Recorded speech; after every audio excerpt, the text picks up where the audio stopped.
is how preface of a conference looks like, and as you can see here, that people describe, normally those are conference organizers, chairs of the conference, how many submissions were received, how many papers were selected, there were also demo submissions, how they were reviewed. You cannot see it here, but normally people say. And then we identified the fields and we started systematically storing them for all conferences. So this is how proceedings look like in our digital library Springer link. When you click on a specific paper, you can click on the crossmark icon and then you will see the conference. That information was already linked to Open Data Portal before, and you can see here information about peer review, which was mined by Mario, and since then we started collecting it systematically. And if you would like to learn more about this feature, there is a peer review week video coming this week to describe this feature. And this is not the only for Springer Nature. We are also working with other stakeholders to make it available in all publishers who publish conference proceedings. And we hope that this initiative also will include proceedings published in journals at some point.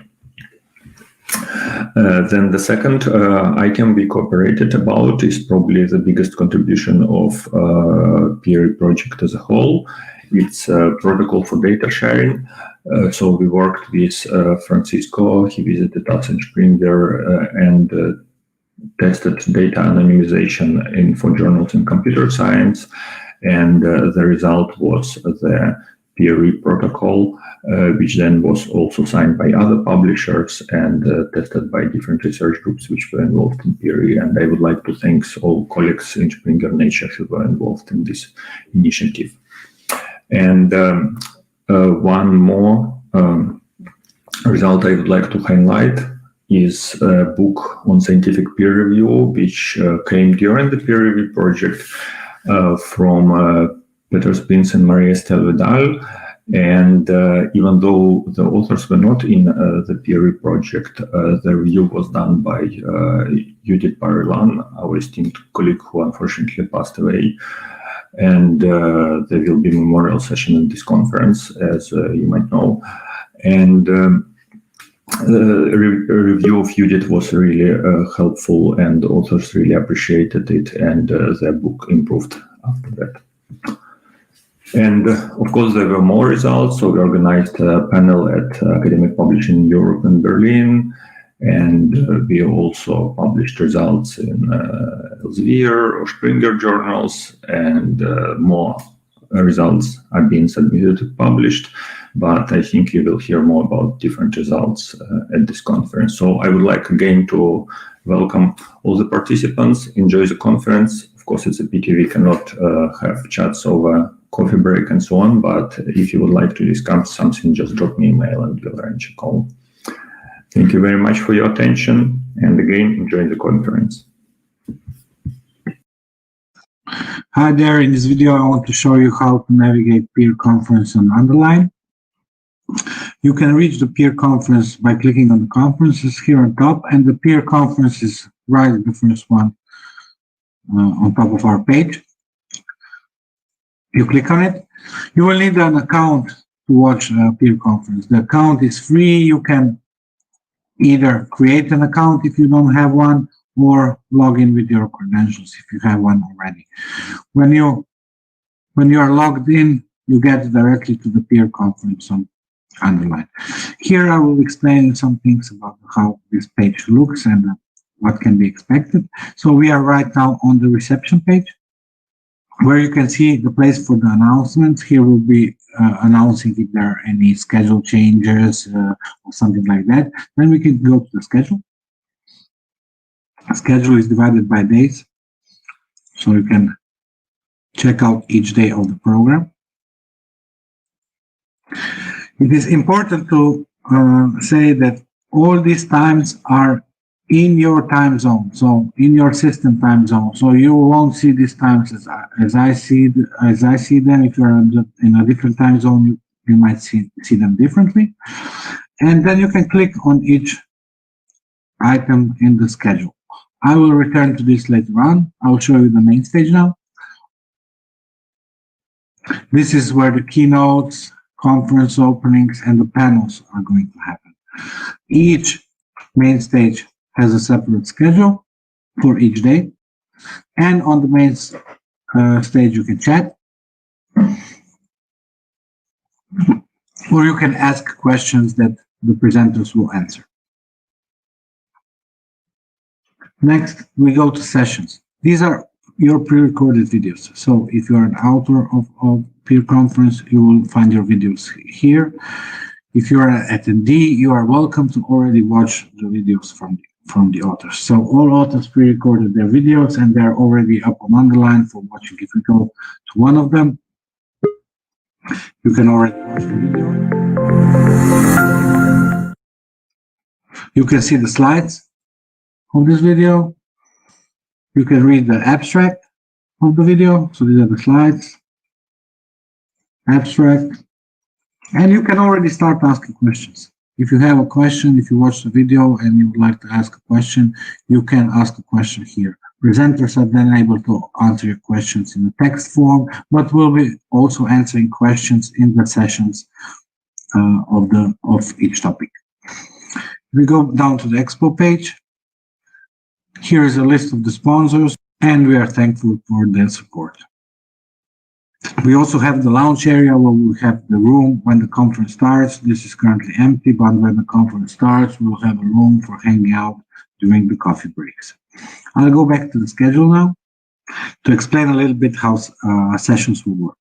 So if we're looking at the main program of the first day, we will have a conference opening, then we'll have the first keynote, and then we have 2 more sessions. Both of these sessions are also going to happen on the main stage, and it is important to emphasize here that this is not going to be like a regular in-person conference where we would have 5 presentations, each presenter presenting 10 minutes and then have a few minutes for the Q&A. We are not doing it this way this year, so all presenters already pre-recorded the videos. And what will happen in this 1-hour session is just the discussion of the presenters of this particular topic. So in these sessions, which will happen on the main stage, there will be panels and we will discuss topic of that particular hour.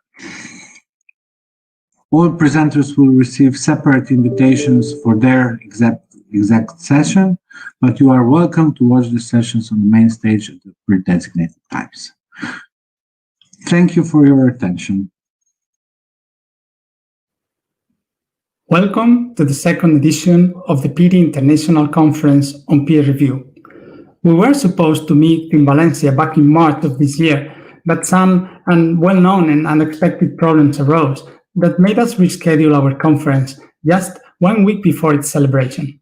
We've tried to make our best to convert the conference into a fully open virtual event, so to say, broadcasting from the University of Valencia, that will allow us to discuss about new findings on the study of peer review. The good advice of many of you has been crucial in this shift to virtual conference. And let me personally thank our good friend Flamino Squazzoni from the University of Milan.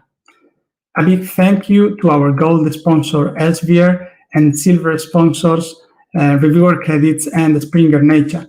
Their economic support allowed us to fully refund all fees and make the result of this meeting free to everybody. We also thank the Spanish Ministry of Science and the Generalitat Valenciana for funding us, as well as the Underline team for the technical support.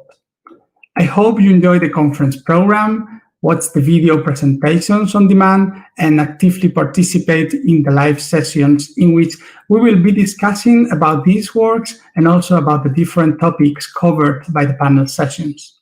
And last but not least, thank you to our keynote speaker, Sarah Schrotter, to the session chairs, panel organizers, panelists, and presenters for your extra effort in preparing your videos. I send you a virtual but very warm hug, and I hope we can meet in person very soon. All the best.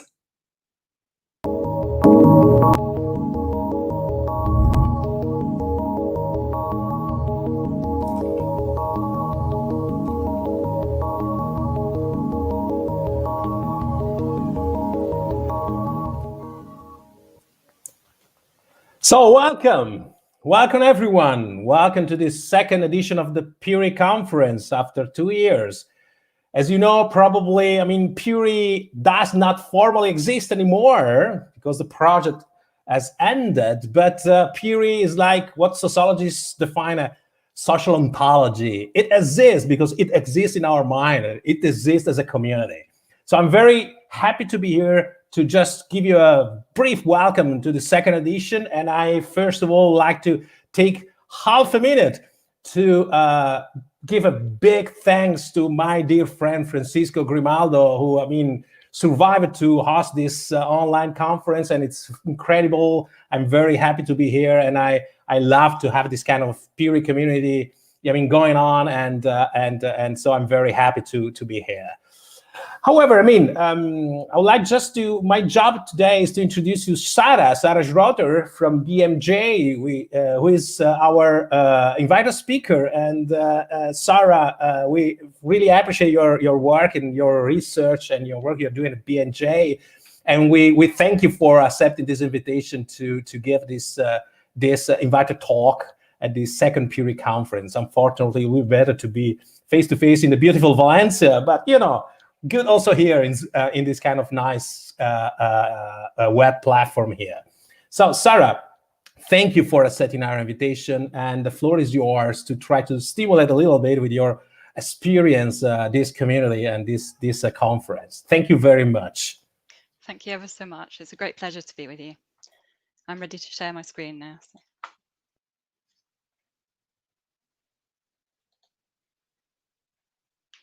Thank you. So I'm Sarah Schroeder, and I'm a senior researcher at the BMJ, where I'm responsible for running a program of research into the publication process. I'm a social scientist with a background in psychology and health services research, and I first went to the BMJ back in 2001 to run a randomized controlled trial of the effects of training peer reviewers. That was just an 18-month project, but nearly 20 years later, I'm still at the BMJ researching, where I'm very fortunate to be doing so. One of the reasons being that we just have so many questions that we want to answer, and we have stacks and stacks of data with 70 plus journals at the publishing group. That's a lot of data to be sitting on. Sarah, can you hear me? Yes. And that's not, you have to share your screen. So it's we see you, but we don't see your screen. There's a button, share screen. Yes. Sorry. Do I go back to here and share? Sorry. Yes, I see now.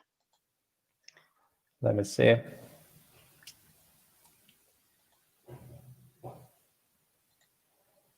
I'm pressing share. Can you see yet? No. Yeah. Yeah. We see everything, but we see everything. So you have to probably yes, excellent. Yeah, it's coming. It's coming. Excellent. Thank you. Brilliant. That's great. So in this presentation, I'm going to start with a broad overview of why it's important to study the peer review process within biomedical journals. Then I'm going to move on to describe the evidence base of what we know on research on peer review. And then within that context, I'm going to set the BMJ's own research program to describe what we've been trying to do to fill the gaps. And I'm also going to draw on some of the challenges on trying to do this type of research and also on trying to interpret it.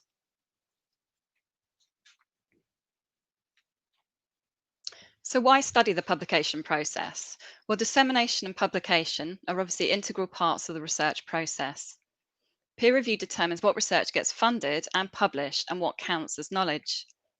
This is particularly important in biomedicine because it determines patient care. Sadly, there's plenty of evidence to show that medical research is in bad shape. By improving the peer review processes, we can help improve the quality and reporting of research.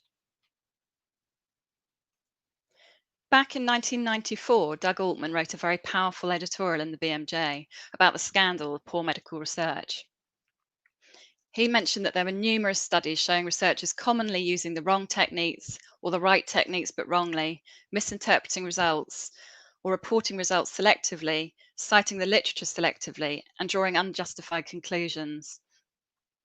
He criticised the publish or perish culture, ill-equipped researchers, and a complacent medical establishment, and concluded that we need less research, better research, and research done for the right reasons. 10 years on, John Ioannidis was saying that most published research findings are false. Fraud, bias, sloppiness, and inefficiency are everywhere in medical research, with around 30% of the most influential medical research papers later turning out to be wrong or exaggerated. There's plenty of medical evidence that's contradictory and unreliable. I've mentioned John and Doug because both of them have been huge contributors to trying to improve the quality of reporting of science and also researching the publication process. We also know that researchers are under increasing pressure. A survey just in January this year, which was the largest survey into research culture, showed that there's very high levels of stress and insecurity amongst researchers. They're in a highly competitive environment, which is hostile, and this is damaging the quality of research.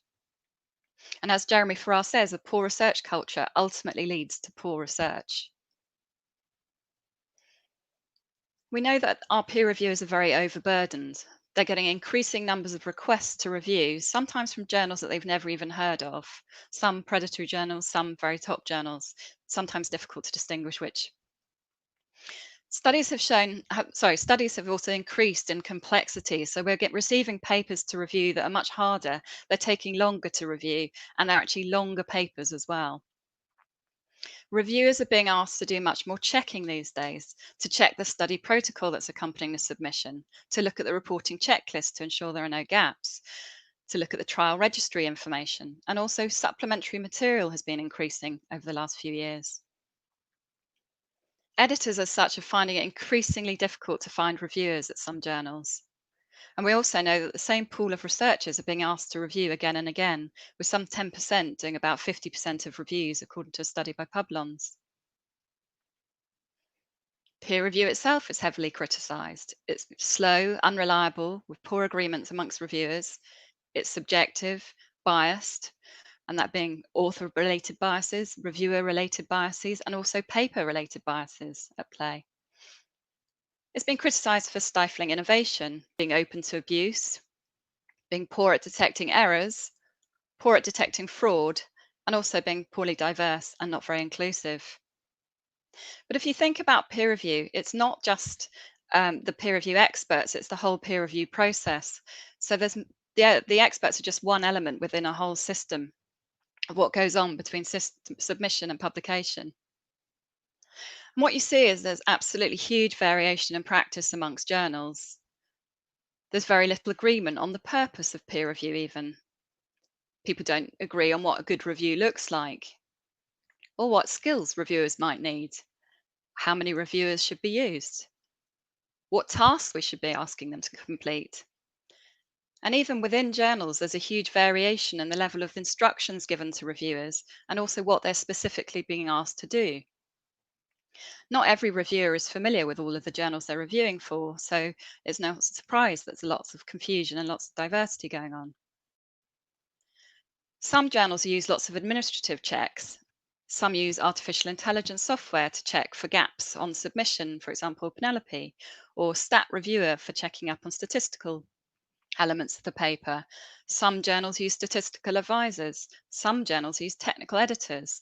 But the reviewer themselves might not be aware of any of those things, what's going on in each journal. With no agreement on the objectives of peer review, it's very difficult to measure its effectiveness. And with so much variation in practice amongst journals, it's difficult to generalize the results from peer review research. As such, it's not surprising that there's little evidence that peer review does what it should or that it adds value. Here's a quote and a picture of Drummond Rennie introducing the first peer review congress back in 1989. The Peer Review Congress is the main forum for presenting research into the processes of selection, refinement, and dissemination of scientific knowledge. It encourages research into the quality and credibility of peer review in scientific publication. It's organised and supported by JAMA, BMJ, and now Metrics at Stanford University.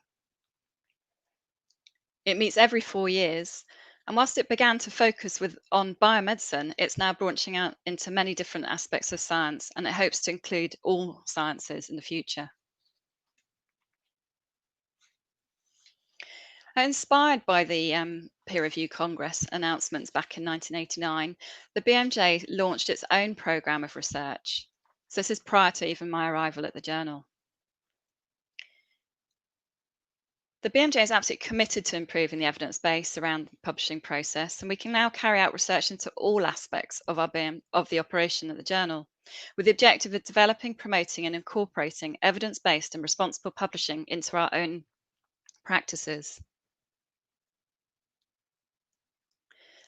For those of you not familiar with the BMJ, as I appreciate this is a multidisciplinary conference, we're a large general medical journal that's published weekly. We're part of the BMJ Publishing Group, which has 70 plus specialist journals.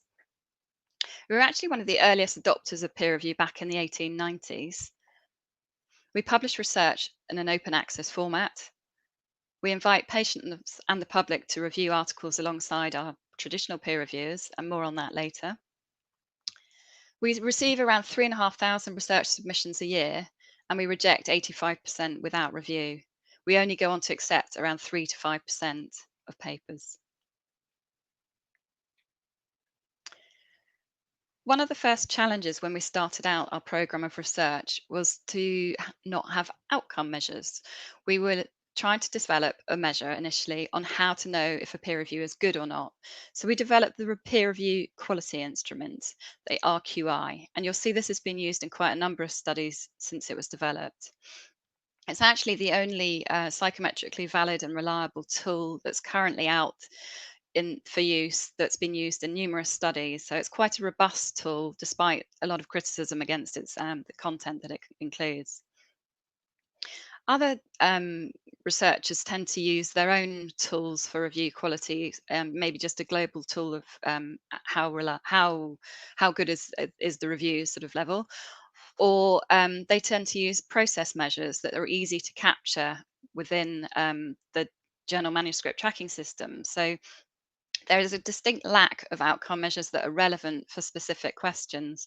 There are tools to measure manuscript quality, but these are not so widely used and quite resource intensive to use within a study. So that's why you often see easily captured data like time taken and recommendations for review from reviewers as outcome measures. So back in the 1990s, the BMJ conducted 4 trials into peer review transparency to help inform their policies. The first trial looked at whether blinding reviewers to authors' identities and or revealing the reviewer's identity to a co-reviewer, unmasking, might affect review quality.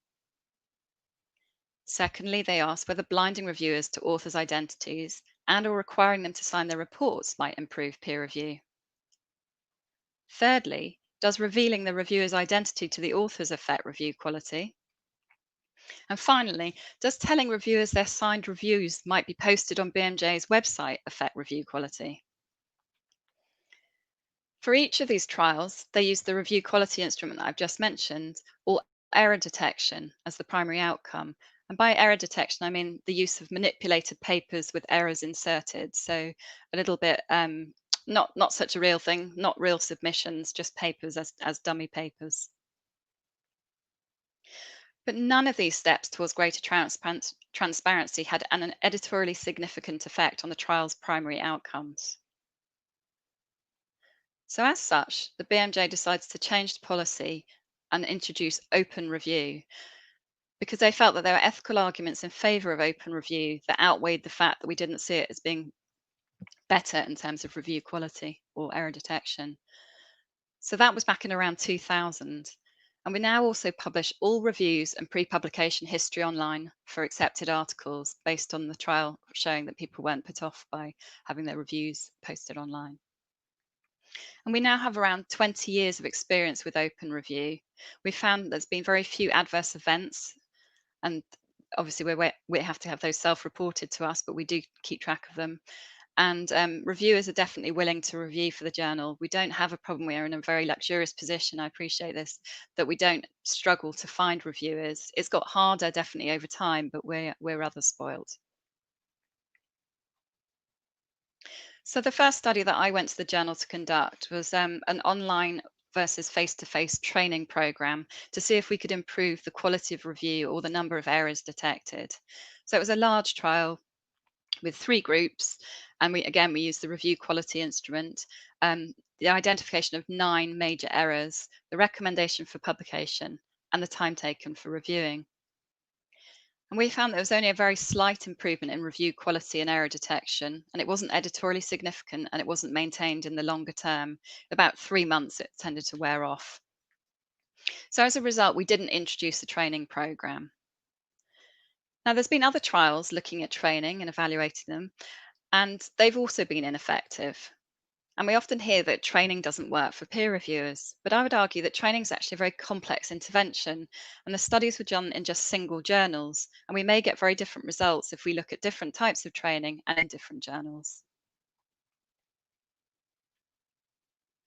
So in 2007, there was a Cochrane review on editorial peer review, and it concluded that little empirical evidence is available to support the use of editorial peer review as a mechanism to ensure the quality of biomedical research.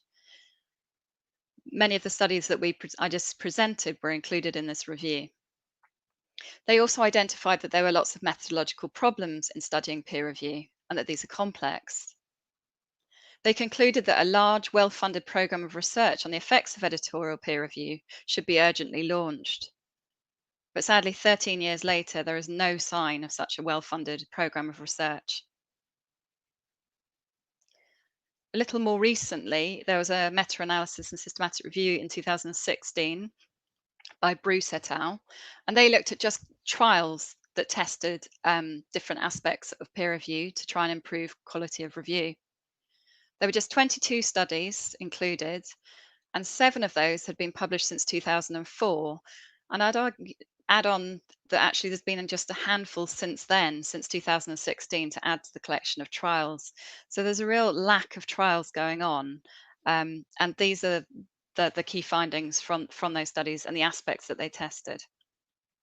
Now, one of the main conclusions from this review was that most of the studies had been performed in single journals, and as such, the findings are not very representative. They also concluded that most of the studies were methodologically weak. Despite being trials, they also have their flaws. They're difficult to do. So it's no surprise really that in 2016, Drum and Rennie was still lamenting that our reverence for peer review is still often borders on mysticism. In 2018, Drum and Rennie and Annette Flanagan, both co-founders of the Peer Review Congress, wrote an article concluding what's been found from 3 decades of research on peer review.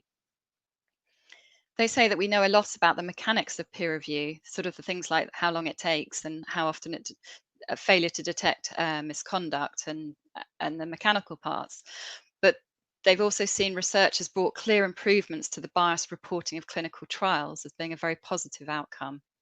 They've noticed a shift away from evaluating peer review as a process to papers examining the nature of bias within the publication process. They conclude that the efficiency and effectiveness of peer review have yet to be measured satisfactorily. And that's just 2 years ago. So going forwards, they felt that we need to get researchers to focus on where problems exist and to identify and test solutions. They say that we need more multi-journal trials of at least 2 types of peer review.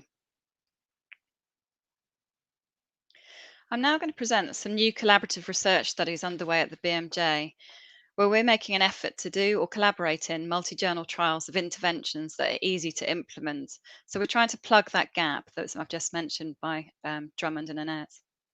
In the past, we've been very restricted by what we could take on as a journal for research, because we would have to undertake the data collection ourselves and run the studies. But we're now taking a different approach, and we're partnering with researchers themselves to conduct the research while staying very closely involved. And this is enabling us to do more and better, and by better, I mean more representative research. So we're working in partnership. To do this, we've had to change our setup of what we're doing. We're now giving independent researchers direct access to our tracking systems. And to do that, we've had to introduce confidentiality agreements at the institutional level. So agreements through our lawyers describe exactly what we expect, what behavior and how to store data, etc., that we expect the researchers to do. We've had to make changes to our company privacy notice, and we notify our authors, reviewers, and readers that we have a program of quality improvement work which falls under legitimate business interests. We also notify all submitting authors and invited reviewers that we have a program of research. So every time they submit or get invited to review, they receive a statement within the email. So we try to make our program far more visible, and we're also taking it very, very seriously in terms of confidentiality, but we are giving the researchers the complete access to the systems. And this is unusual. So by doing so, giving the researchers access to our systems, they can quickly and systematically identify and then track eligible submissions using ScholarOne reports. This enables them to then go on and flag manuscripts as to taking part in a study, and then ask the editors to intervene for those papers. You can have a manuscript flag just next to the manuscript number within ScholarOne. I'm sure you can with other systems. They're then able to send additional emails or additional information out directly to the authors and reviewers from the ScholarOne platform, and it will appear as if it's come from the journal editorial office. It also enables them to upload additional, for example, specialist reviews as part of the peer review process. And it enables them to capture and process large amounts of process data and then link it back to their own outcomes for their studies. This has lots of benefits because it means that they're not reliant on the editors giving them data or the editors implementing something on their behalf. Editors are very busy people, and they're not going to prioritize a research study if they're swamped in work, or they will simply forget. So this method means that there's absolutely minimal or no burden on the editorial office. It can go on behind the scenes without them being aware of the study, with the exception of being told that it's going on. It enables us to study the effect of timely interventions in a real context without changing reviewer behavior or author behavior because they're not aware that the study is going on. This is quality improvement, so this is not an ethical concern. It also enables us to do much more and larger, better research studies.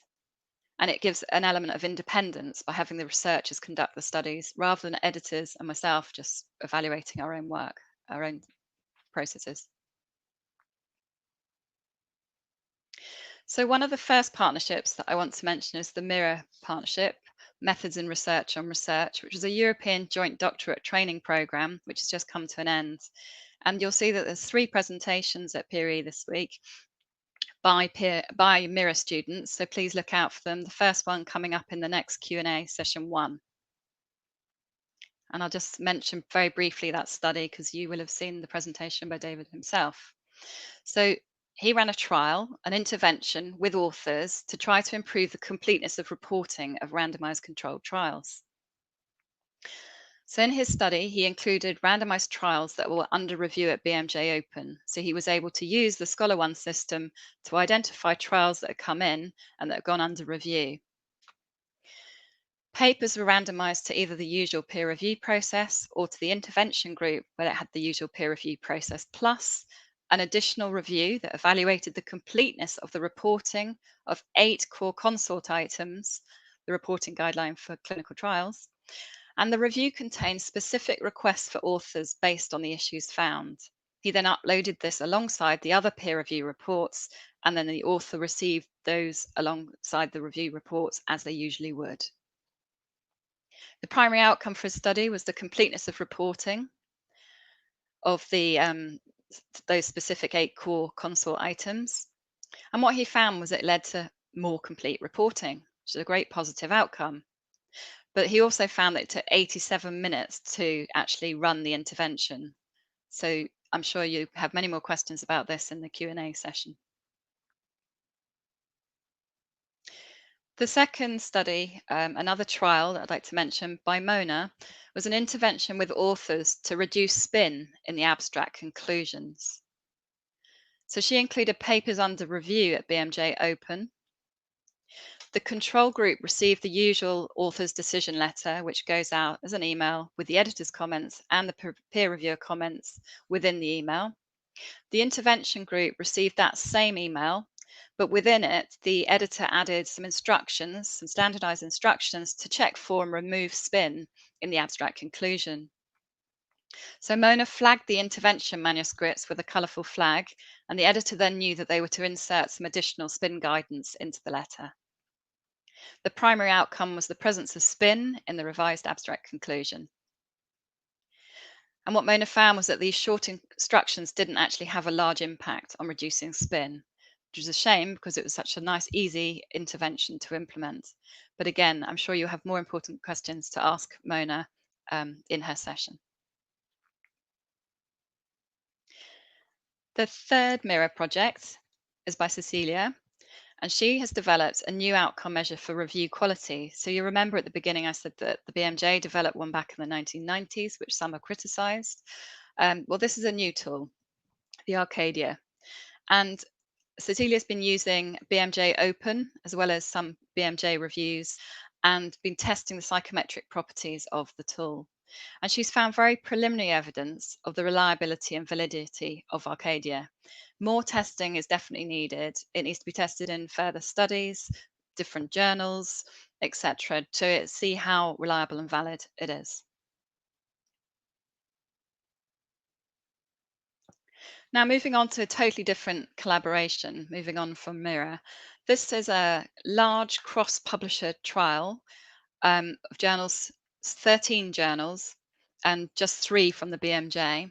This is a trial led by Christopher Jones at the Cooper Medical School of Rowan University. And he's been looking at the effect of providing reviewers with trial registry information. So the question being, if you provide reviewers with a summary of what's logged in the trial registry, the pre-specified primary trial outcomes, are you able to decrease the inconsistencies that you see in the published primary outcomes of the accepted paper? So a very simple intervention, again, something that could be scaled up and used by editorial assistants if effective. Papers were randomized to either the usual peer review process or to the usual peer review process, plus the researchers sent an additional email from the ScholarOne platform stating whether the trial was registered, the date of initial registration, the registered primary outcome at the time the study enrollment began. And they sent all of this information as a simple email. And it was sent out within 24 hours of that reviewer being invited to review. They were able to identify the trials to send the trials that would take part in the study from huge scanning of submissions coming through the journals and being at the ready to send out the information. So the primary outcome is the look of the presence of a consistent primary outcome in the published paper with what's reported in the trial registry. And the results of the study will be due out probably early next year.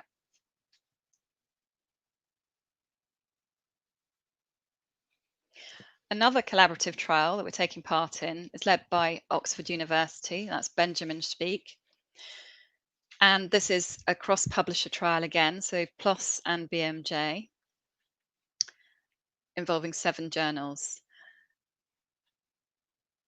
Trials that were sent out for review have been randomized to one of 2 groups, the usual peer review process for the control group, and for the intervention group, the usual peer review process, plus after the invitation to reviewers is sent out as usual, an additional email has been sent out from the ScholarOne platform reminding the reviewers of the 10 most important consult items, and that included a short explanation of what was meant by each of those items. And they're looking at whether there's a difference in the mean proportion of adequately reported consult items in published articles between the 2 groups. Again, a very simple thing to do, and results will be due out next year.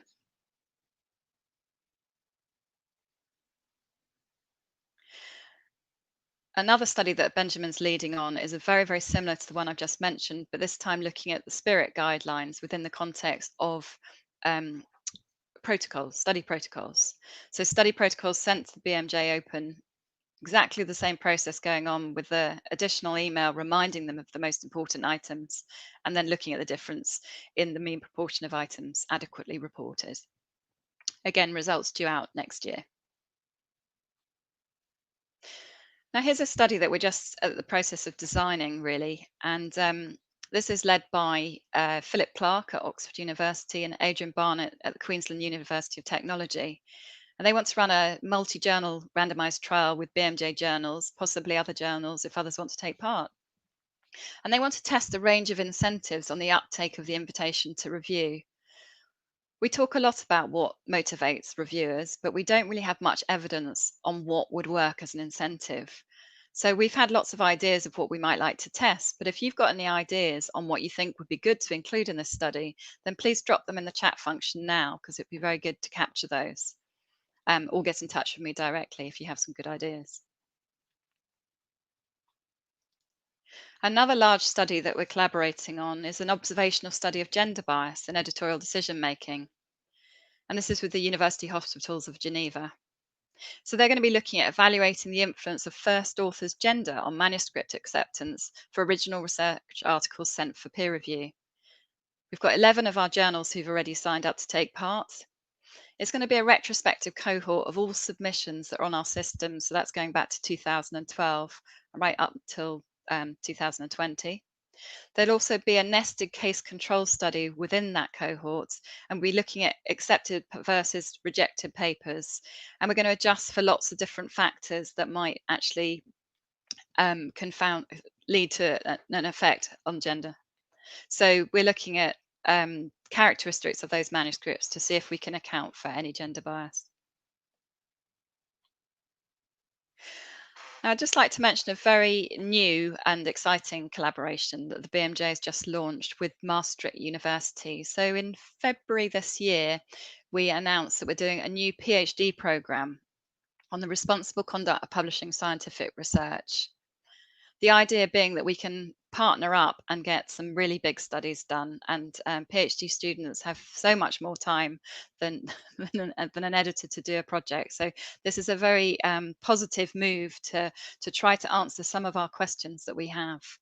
So it's going to be a self-funded PhD program with distance learning, with free access to selected courses at Maastricht, and there's no tuition fee. The supervisors are there on the right. It's Maurice Ziegers, myself, Lex Buter, and Fiona Godley, the editor of the BMJ. And students will be reimbursed a small amount of money for covering some key things such as travel, conference participation, etc. They'll also have 1 week annual stays after the pandemic, obviously, at the BMJ and Maastricht University. If you'd like to share details on how to apply for this program, that would be wonderful. Spread it amongst students, collaborators, etc. Go to that link at the top of the screen and scroll down to the bottom where it says PhD program, responsible conduct, publishing scientific research, and all the details on how to apply are there. So thank you for sharing that. Our very first student, so probably starting in March, has already decided on her first trial. Melissa is a librarian and she has a very keen interest in improving the reporting of systematic reviews. So she's going to be looking at the effect of involving librarians in the peer review process of systematic reviews on the quality of reporting and risk of bias. This will be a multi-journal trial with the BMJ, BMJ Open, and some of our specialist journals. She'll randomize papers to 2 groups. One, the control group will have the usual peer review process, and then the intervention group will get a review by a librarian. She's already identified over 100 librarians who are willing to review, and these will be flagged on Scholar One. So editors will easily be able to spot them, and they'll be prompted to invite a librarian for eligible papers. And then the primary outcome will be the reporting quality of Prisma short items.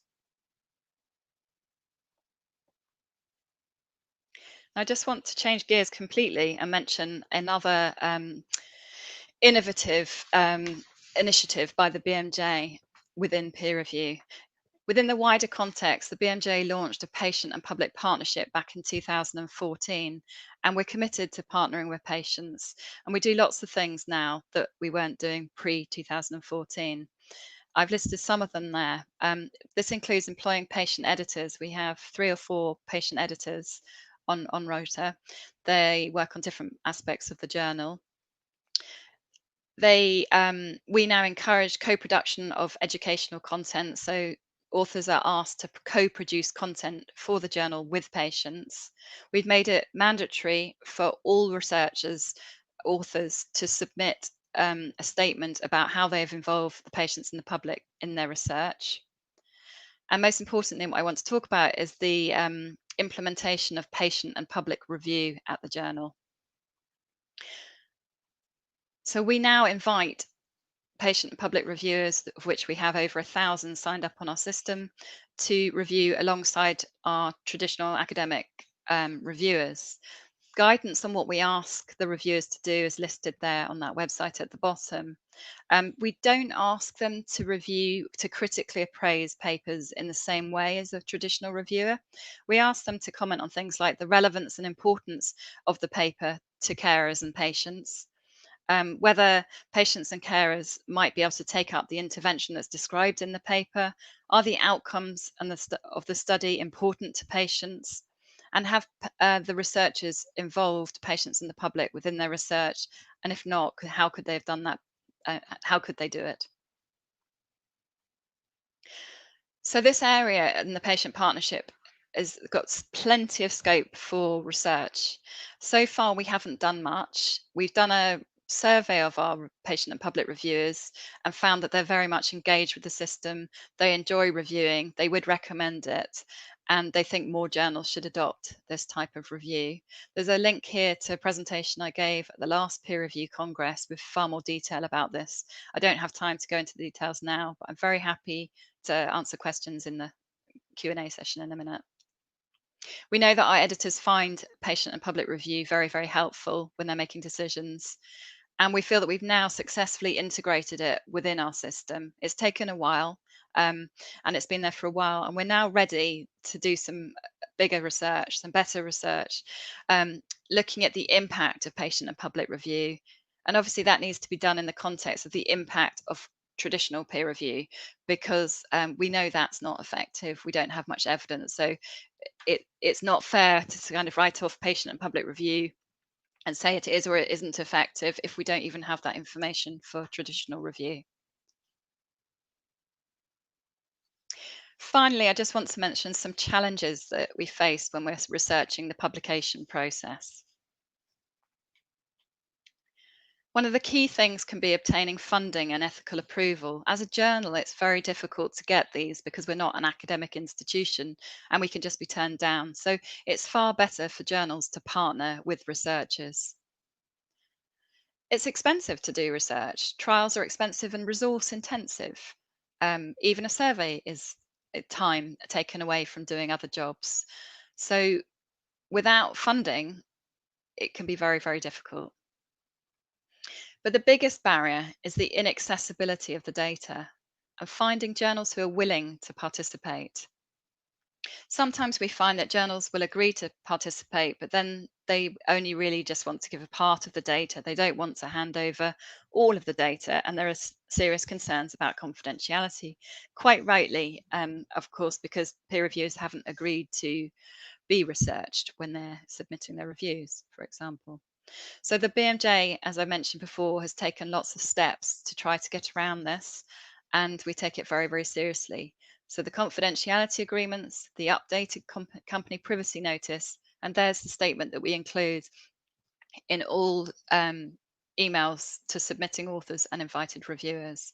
And I would stress that where we feel ethical approval and consent are needed, obviously we would seek that.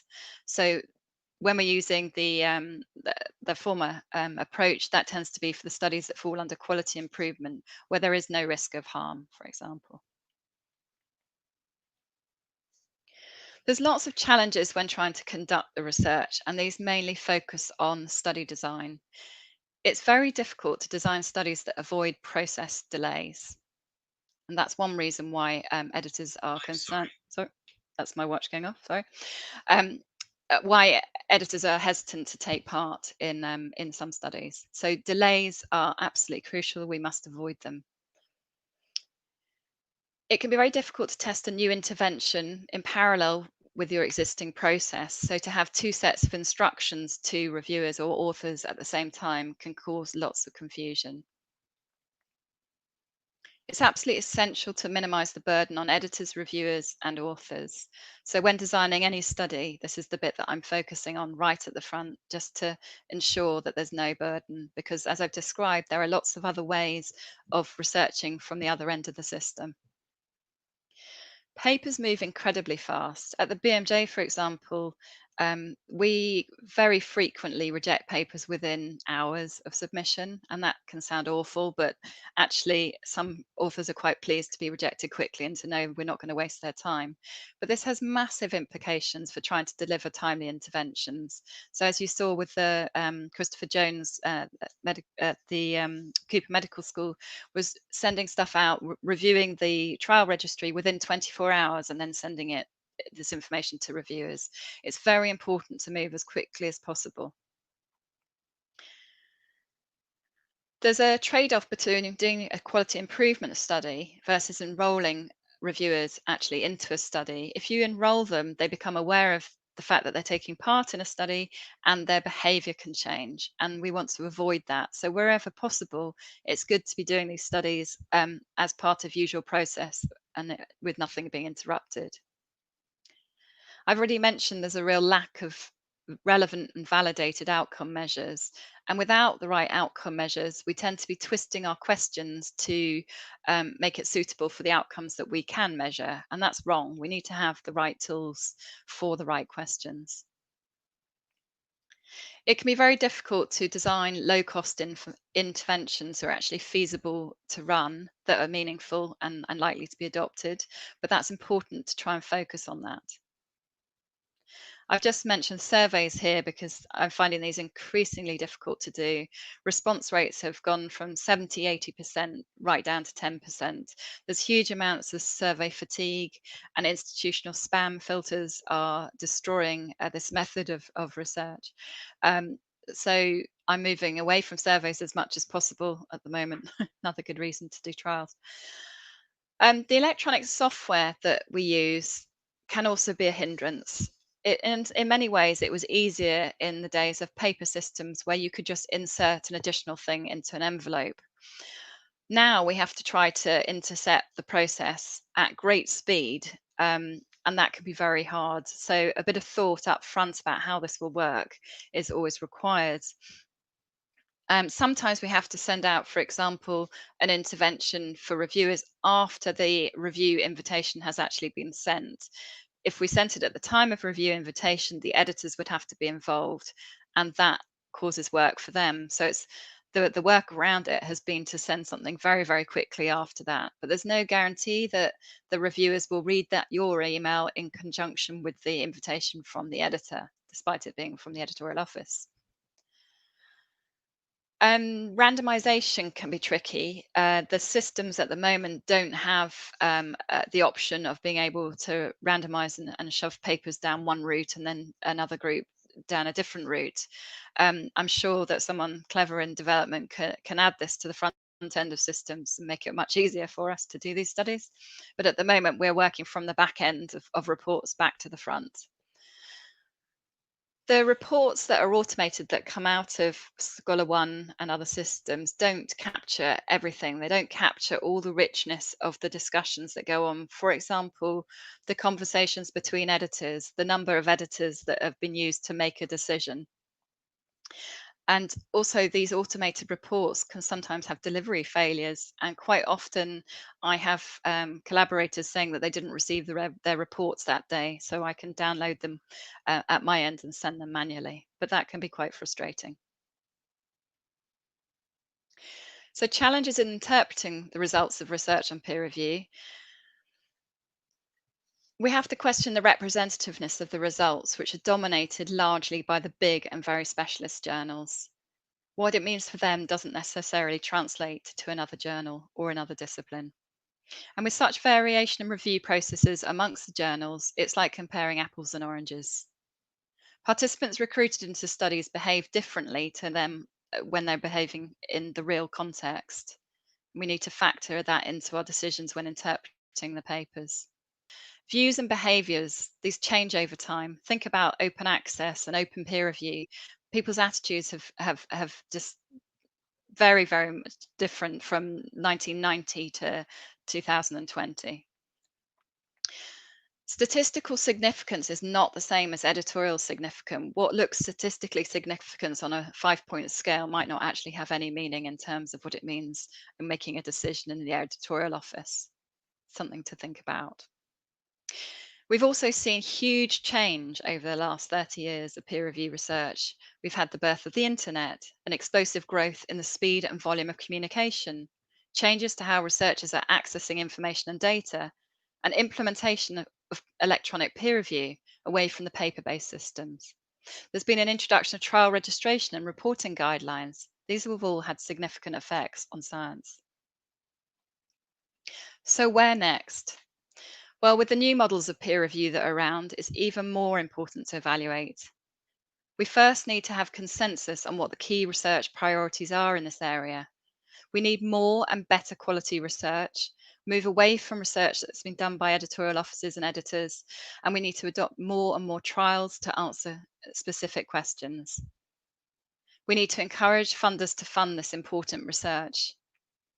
It's important to break down the peer review process into measurable units, identify clear objectives, and then test them. We need to test practical interventions that journals can implement at low cost. We need reliable and valid outcome measures suitable for the questions that we're asking. But most importantly, we need more collaboration. We need cross-journal research to capture the culture and practices of authors, editors, and reviewers from different biomedical disciplines. And ideally, this would be cross-publisher research. So in my view, it's absolutely time for publishers to open their doors and let the researchers in to enable this cross-journal, cross-publisher research.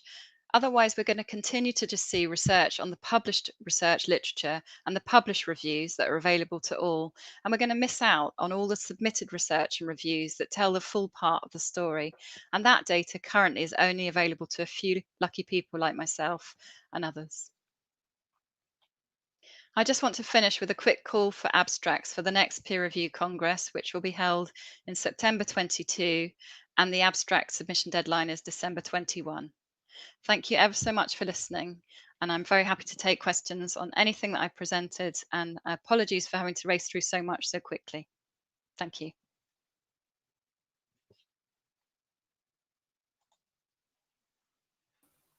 So thank you very much, Sarah. A brilliant overview about this kind of brilliant work done at BMJ to try to infuse a little bit of experimental research in the field and inform interventions. And I assume that there's a lot of questions, and questions will come on the chat. And in the meantime, I might play the priority of a chair to, pose the first question myself. And so, I have plenty of them, but one of the things I'd like to have your opinion in the sense that, I'm a social scientist, and typically in social sciences and in behavioral sciences, you see that, whenever you run an experiment on try to, modify the reaction of individuals in a lab, you see that you don't need very draconian changes, and manipulation can be very soft. There's all this kind of tradition about nudging, how to nudge behavior of people by just providing or manipulating information.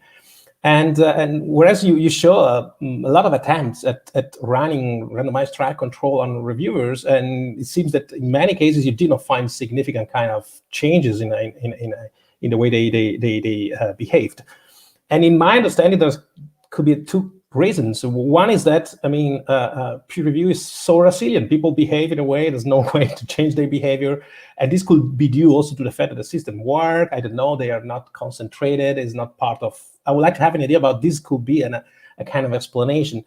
But probably the most reasonable explanation is that we are not measuring changes in consistent way. So there's lack of outcome. So our measure of the outcome is not appropriate. It's not probably, it does not capture Yeah. the differences in behavior. Otherwise, it's not. Exactly. That goes back to my point about not having the right tools for the right questions. So we end up having to sort of fit that and the tool that's not quite right to what we're trying to research. And I think just that. And also when I mentioned about trying to detect if it's editorially significant versus statistically significant. So like maybe a 1-point change on the review quality instrument. Hey, we're great, we've got positive finding. But what does that mean? And how do we know what it means? You know, does a 1-point change mean that this is really that different or not? So yeah, good. So we have the first question by Jadranka Stojanovic, and she asked, do you consider availability of research data of crucial importance for reliable peer review? Availability of data, I'm not clear what the question means here. I think so maybe Jadranka was mentioned about the availability of the data behind a paper of crucial importance for helping reviewers to be more reliable. Oh, so about data sharing, maybe. Yeah. Okay. Yes. I think it is very important, and this is my interpretation, but probably well, let's talk about that. Maybe write down data. Yeah. Okay, well, maybe they can add another question clarification if not. But yes, data sharing is absolutely very, very important. And BMJ has been one of the first journals to sort of try to move this forward and ask for data sharing statements. So yes, I think it is very, very, very important. But it's also a potential massive burden on peer reviewers to start thinking that they might be looking at checking data as well as all those other things that I listed, protocols and all sorts. So I think it might be where we end up going at times, particularly for some types of trials. But yeah. Okay, thank you for the answer. And if there's no another question in the meantime, I have a second question for you by myself. And so I really appreciate this kind of, so BMJ is kind of leader in this kind of evidence-based intervention in peer review. So we always look at BMJ as a benchmark for and so I mean, we appreciate that. So, but you mentioned this kind of idea that intervention or any kind of experimental manipulation, it's quite costly, and it's also, you run risk of, compromising the inner working of the system. It's very delicate. And so you mentioned about this kind of the need for cross journals kind of, and so do you have any, so I mean, do you think that probably could be better to have, something like a large scale collaboration in a centralized infrastructure, helping journals to, and also helping journals maybe from different kind of prestige, because as you mentioned, I mean, one thing is BMJ, and one thing is another journal with other discipline and also other prestige, or and this can probably explain why people in your case, in your journal, are keen to accept reviewing invitation, whereas probably other journals have problem even in secure reviewers. Yeah, so how can we do that? In other words, partnering directly journal to journal, publisher to publisher. Do you have any idea? I don't have an idea how it could be done, but I think it always strikes me as it being very strange that we all work in isolation on these different topics and we all struggle with it. And just to me, in the last few years, just partnering with researchers and just seeing how much more we can achieve, because as we say, you said it's expensive, I've said it's expensive. I'm full-time employed by the journal to run the studies and collect data and all sorts of different things as well. But to do that in partnership with researchers who can get a grant or tap it onto their fellowship and do it, as another project is far more effective. But your question about centralizing it is a very important one, and more joined up thought. I get quite frustrated when I see studies that just don't mention the relevant literature, and it's like they're coming up the first time ever to be looking at something.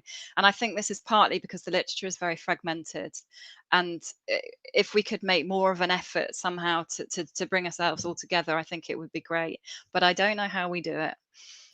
Yes, that's a very good point. So we remember that with Francisco, we got a paper on PLOS years ago. We tried to map the collaboration in the field, and the quantitative analysis confirmed this fragmentation of research and peer review in different kind of small community without very cross-fertilization or integration. And yeah, that's a very good point. And also the fact that you mentioned the lack of funds. So it's peer review. You're probably very lucky to be paid for doing this type of research for BMJ. But in any case, most of people doing research on peer review are doing research during the weekend or not professional, because we don't have so this could be at some point we need to make pressures to funding agency to open a permanent call for supporting research and peer review. Otherwise, it's just, this situation will never be solved.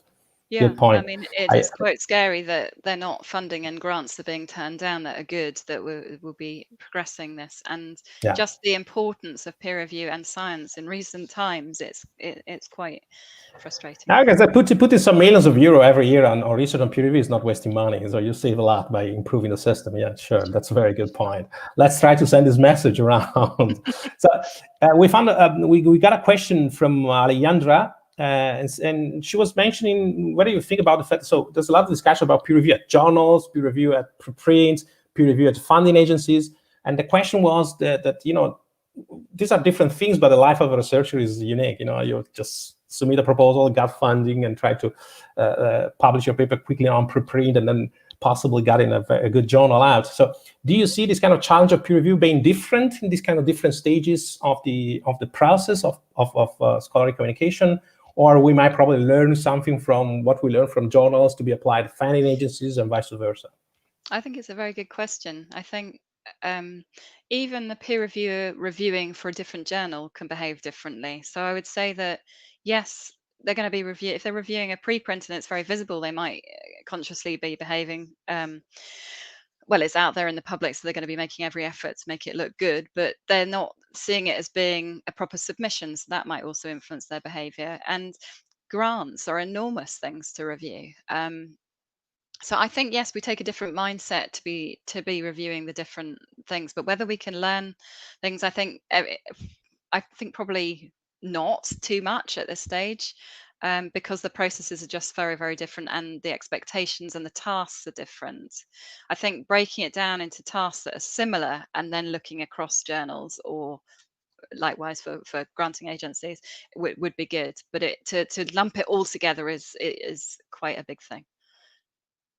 Oh, thank you. So we still have 4 minutes, and we'll still maybe have a question in general. So, I mean, obviously, your research, I mean, testifies to the need to try to measure. I mean, how can you make some intervention that increase the quality of the process for the review, for especially the editors, the authors, and whereas you know very well that peer review in general has also other benefits, which are, for instance, reviewers learning something new by reading a manuscript and then applying this kind of knowledge to their own kind of paper. So. And if we concentrate only on trying to measure the quality, and at some point we also get frustrated by the fact that we are not very good at increasing the quality, at least the quality that we measure in certain ways. And this sends around a kind of desperate kind of message about the fact that peer review, you can't, modify peer review, and you can't increase the quality of peer review. And maybe also because we concentrate just on considering the peer review quality as an internal process measure, whereas there's a lot of benefit that probably we might try to consider whenever we try to, discuss the quality of peer review, which are not inside the process, but outside the process. And this is very important functions, by the way, in terms of, making, for instance, young PhD students learning or reviewers learning about the other papers. And what do you think about how can we try to have this kind of externalities or having part of our quality measurement? I think it's a very interesting point. I mean, it goes back to what's the purpose of peer review. And you don't hear the purpose of peer review is to educate people for them to learn. That's like a byproduct or something, isn't it? But it's like, suck it and see. You learn from your errors, don't you? It's that kind of process. But we tend to measure the things that are easy to measure. And even quality is very tricky to measure, and change and learning on something that you don't know you've tested on, and they're impossible to capture, but yes, they are very important aspects of the process. Okay, so it's still now 2 minutes, and we need to shift to. So, Sarah, I'd like very much to thank you for this brilliant talk, and it's been inspiring. And I like to congratulate all the BMG staff for doing very well in internal scrutiny and internal apply evidence-based on research internally to improve the process. It's something very important, and it's a very important mission that everyone knows that BMG is doing for since decades now. So thank you very much, Sarah, for this brilliant talk. I hope that you stay around in this kind of meetings, and also to cross your way in this kind of in this I'm 2 looking days. forward to it. Thank you. Thank you very much. Thank you.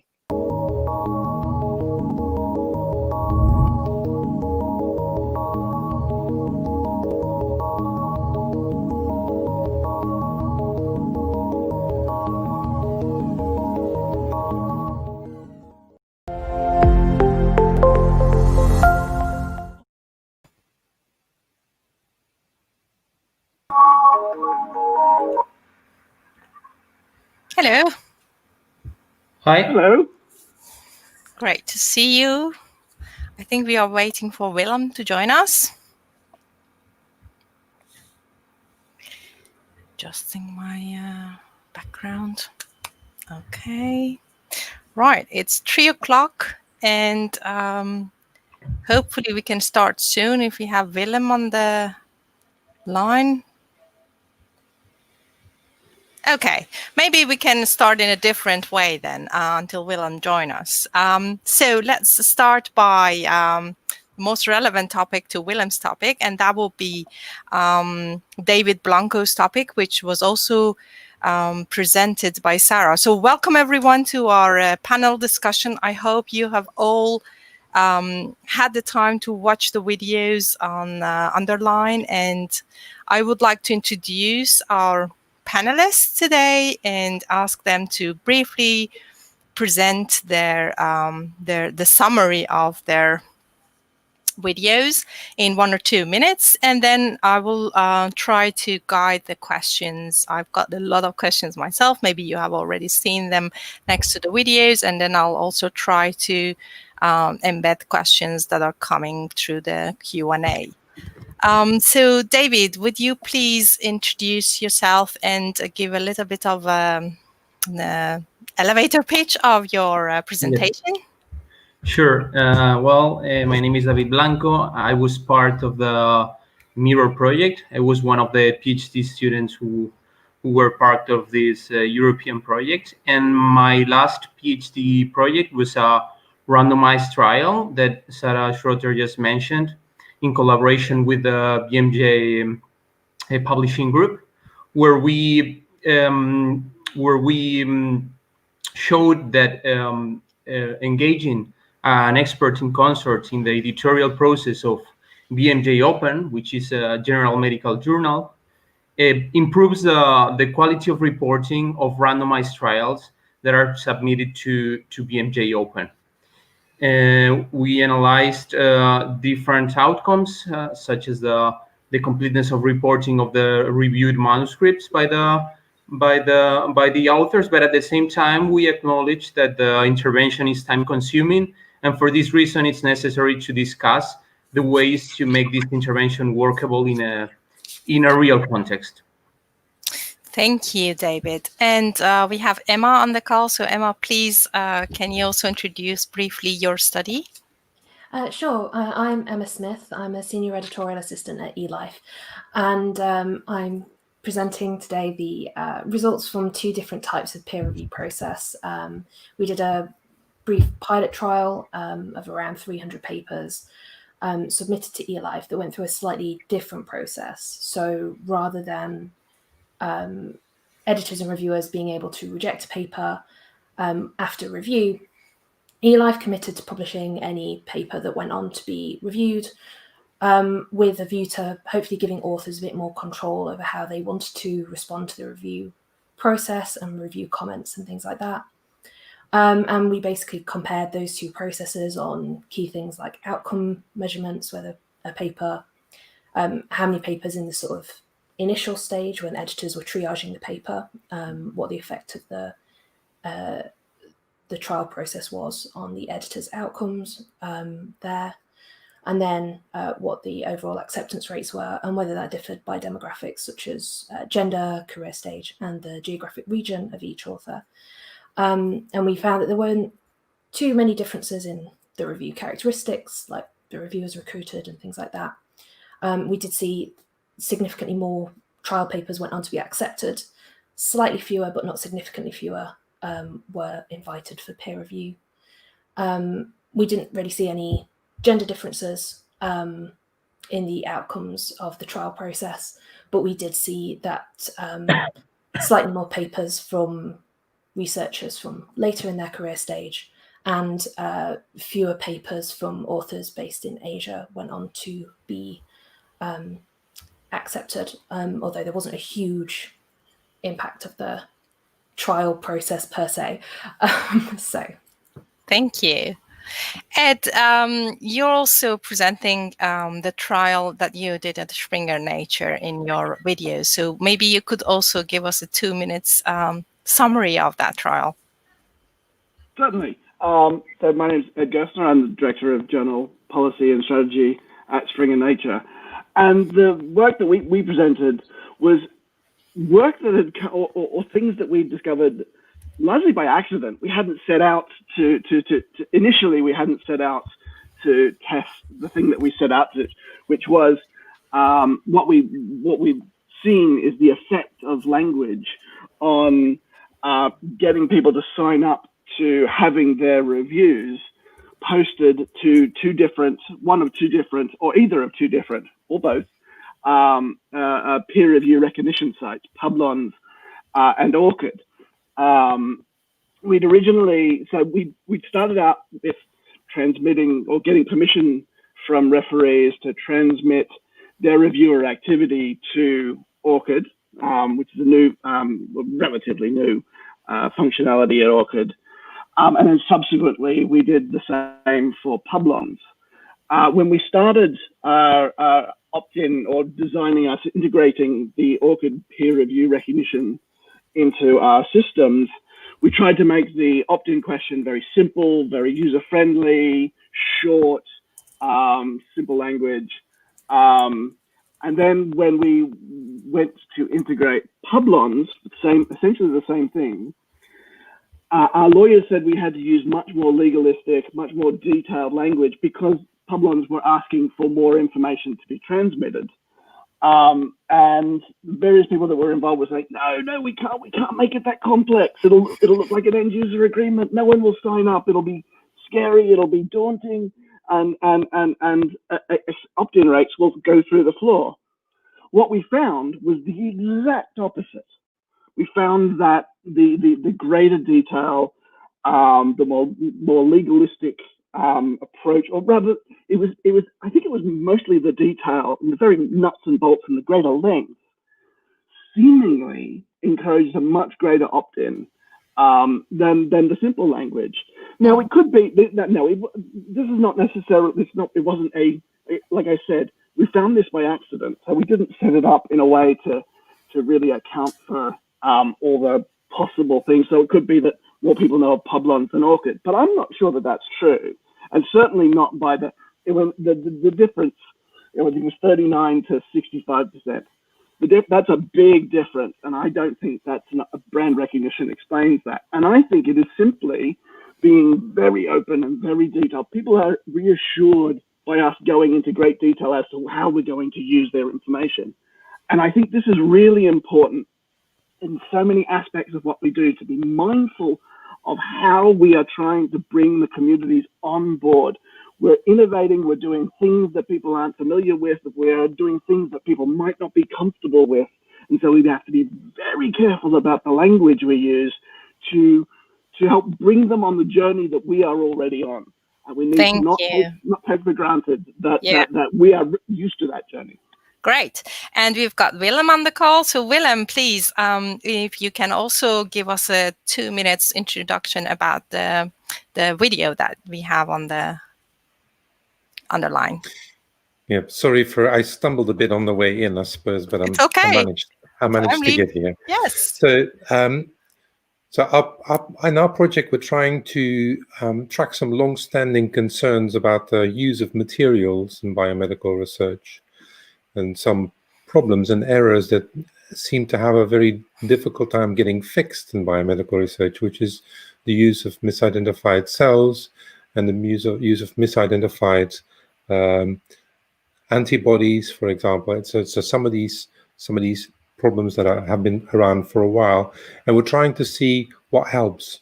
And So we're coming from that angle, not so much the peer review in itself. And one of the things we looked at was to see to what extent guidelines and instructions to authors from journals can actually help clean up.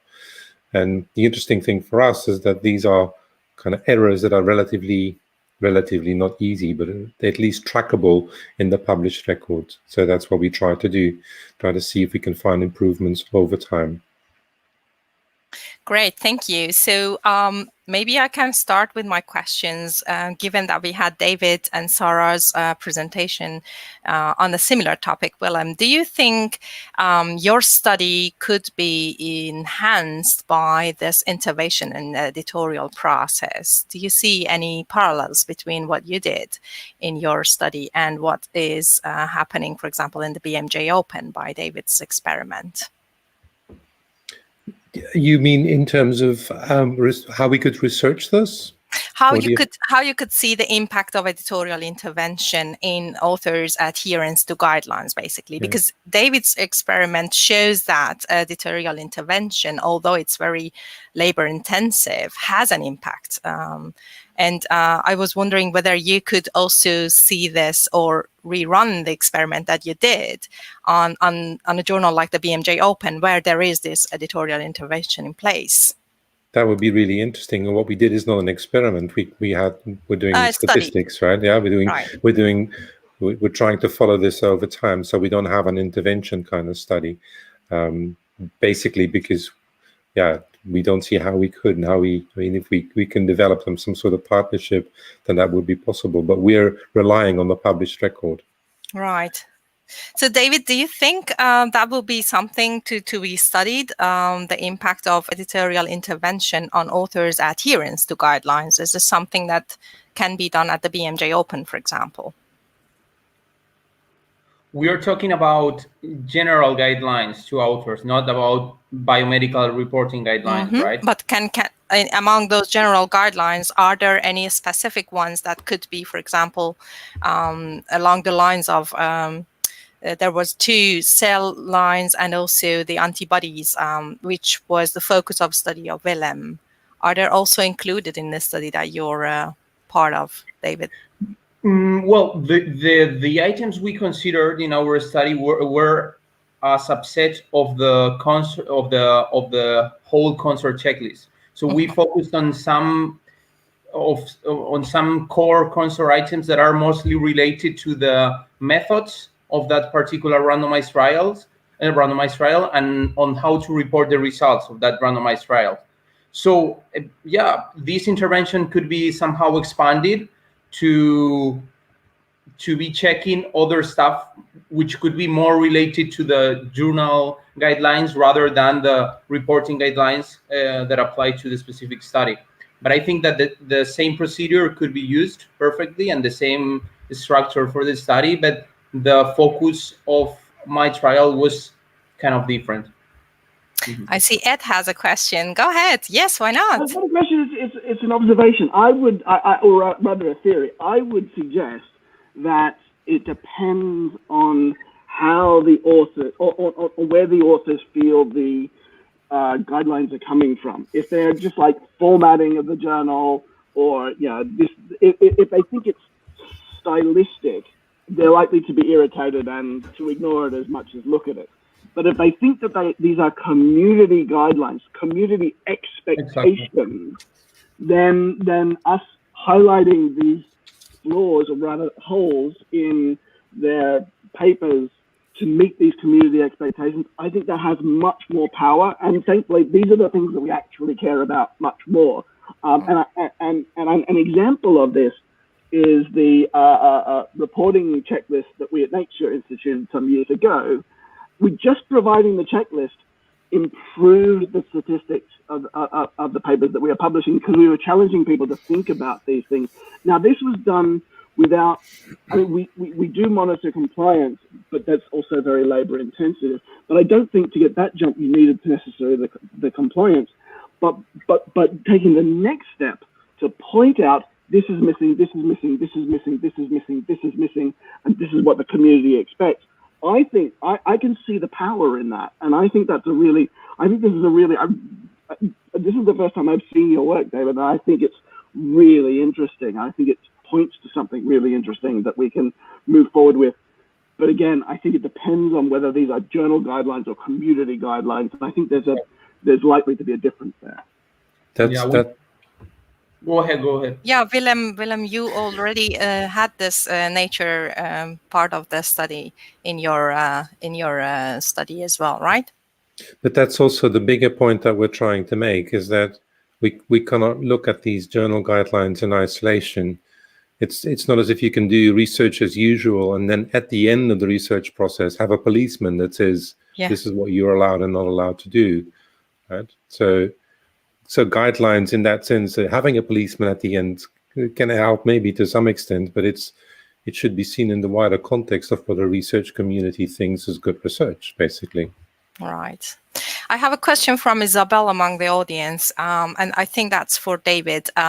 She says, we also experienced editorial intervention for adherence to guidelines. We noticed that it improved the quality of reporting and the general quality of the submissions, but authors are not accepting such interventions well. What is your experience? Well, when we started the study, we hypothesized that authors whose manuscripts were in the intervention group, that means manuscripts undergoing the intervention and manuscripts for which we were providing these extra comments, could be lost to follow up at some point if we overburdened authors. Because apart from the 2 or 3 usual peer review reports, authors were gonna get perhaps 8 to 10 comments on extra things to comment. But surprisingly, we observed that the amount of manuscripts that were lost to follow up or rejected after the first round of peer review was the same in the 2 groups. So editors were not more likely to reject an article when they saw that there was an extra reviewer pointing out more stuff than the others, and also authors were not more likely to say, okay, I give up and I will submit it to another journal which does not ask me to do so many things. So this is another of the main results of the study, that we observed that authors were not problematic with participating in this study. And related to that, Willem, there is also the question for you from Fran, and it's the following: can guidelines also help reviewers in filling the review reports? So could them reduce the number of review invitations being accepted, as it happened with submissions? And there I am a little bit lost, but I think he means that could reviewers also fill in the gap for the author's adherence to guidelines? Well, I also interpreted the question as saying if we use guidelines, they can put a burden on authors and on authors, right? And so journals don't have unlimited power to implement rules over and above what a community will support. Right. That I think the same thing will apply to reviewers. So, I mean, with increasing guidelines and rules and checklists, there is a danger of bureaucratization, right? That we're all locking ourselves up into these ever smaller boxes of rules and regulations in which we then still have to try and do creative research. I mean, I don't have research demonstrating this. It's a general worry of this bureaucratization. Yeah. So as a summary, we could conclude that it would work if it would come from the community itself rather than having a police on top, and also probably would help if it starts at the beginning when the study design is already at shape, and then people would think about all kind of requirements before finalizing their manuscripts and submitting the research. And I see Ed wants to add something. I think this is the role that journals have. Journals should be the police, rather than for these things that are more digital. You know, the existence of an ascension code, the existence of number of samples used. These things which are quantitative or digital. They're in the paper or they're not in the paper. These are things that we can hopefully. There are a number of tools that are available to identify these things, and I think it should be. I'm hoping that increasingly journals will take on the role of identifying which ones are in there or not. And if the authors say, actually, my paper doesn't need this, then we can go to the referees to adjudicate on the requirements, the gatekeeping requirements that we as journals. But we should be using this as an opportunity to take work away, this sort of really not very fun work, away from referees when it's really straightforward. A lot of places it won't be straightforward, but where it is straightforward, that should be journals' jobs to reduce the burden on referees, and then they can get more to the interesting science and the much more the things that we need human beings to do. Yeah. I mean, my strategy is let robots do what robots are good at, and let humans do what humans are good at, and let's not mix the two up. So to your point, Ed, I had also this question to David. Could this intervention that you worked on be automated so that it could scale up and journals could use it at a more regular kind of yeah, that's a good question. It's something that I've discussed quite a lot since I since I published the paper. I'm not entirely sure that this could be fully automated. I'm sure that the experts on natural language processing could somehow identify keywords that indicate that authors are reporting or not reporting certain items. Right. But the point is that deciding when something is adequately reported or not is usually quite subtle. Let's say, sorry. And even experts find it tough to agree sometimes on what's proper reporting and what's not. So I think that human factor is something that at least needs to be there somewhere in the editorial process. There could be a first automatic check to see whether, for example, authors did not say the word randomization. Yeah. And once this is detected, then there should be a human making sure that, like doing a second round of review. To interpret whatever signal that is coming out. Similar to what... Exactly. I wouldn't fully rely on automatic systems, or otherwise we could win. We could gain quality in some aspects, but we could also ignore other important reporting aspects and lose things on the other side. So certainly, we should be careful. Certainly. Okay. So let's shift gears to Emma's research and eLife's trial on, in my understanding, which was mostly about giving more power to editors at the triage stage and then leaving it a bit to authors to decide what they want to do. Is this a correct summary of the trial? So the trial was intended to give authors more control. I think the accidental byproduct of the way that the trial was structured was that it accidentally emphasized those sort of initial editorial decisions.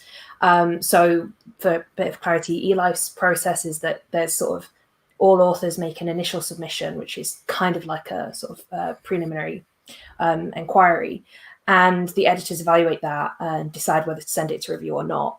And so we kept that stage in both processes.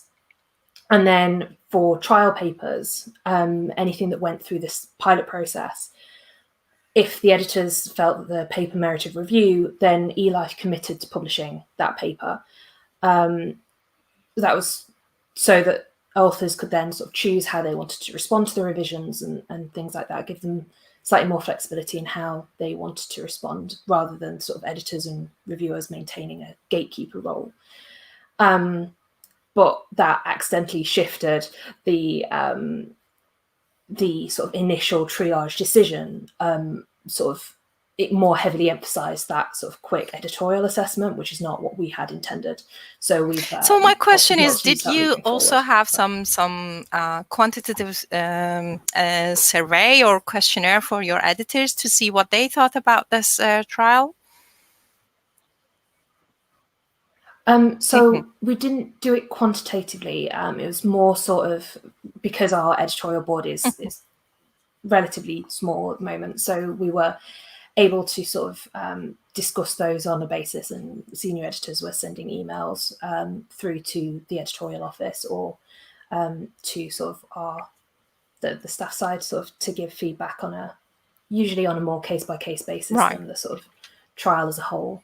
So we've not really analysed that particularly in great detail, though anecdotally there was sort of positivity about the trial, but concerns about certain aspects of it, like the sort of emphasis on the initial editorial triage bit and workloads and things like that. So I have a question about the withdrawal process, because I was a bit puzzled. I thought after you get this, after you get your manuscript past triage, then it's up to you. I mean, your manuscript is basically accepted, but then you receive review reports, which was based on your presentation, mostly revision as a recommendation.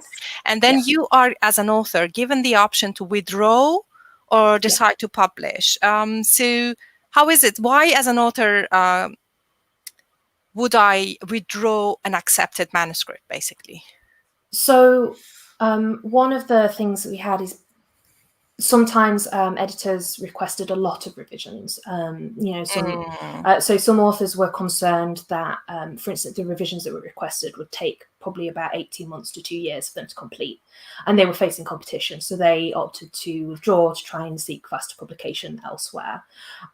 So that's a sort of circumstance that we saw authors withdraw, but very, very few authors in the trial process opted to withdraw.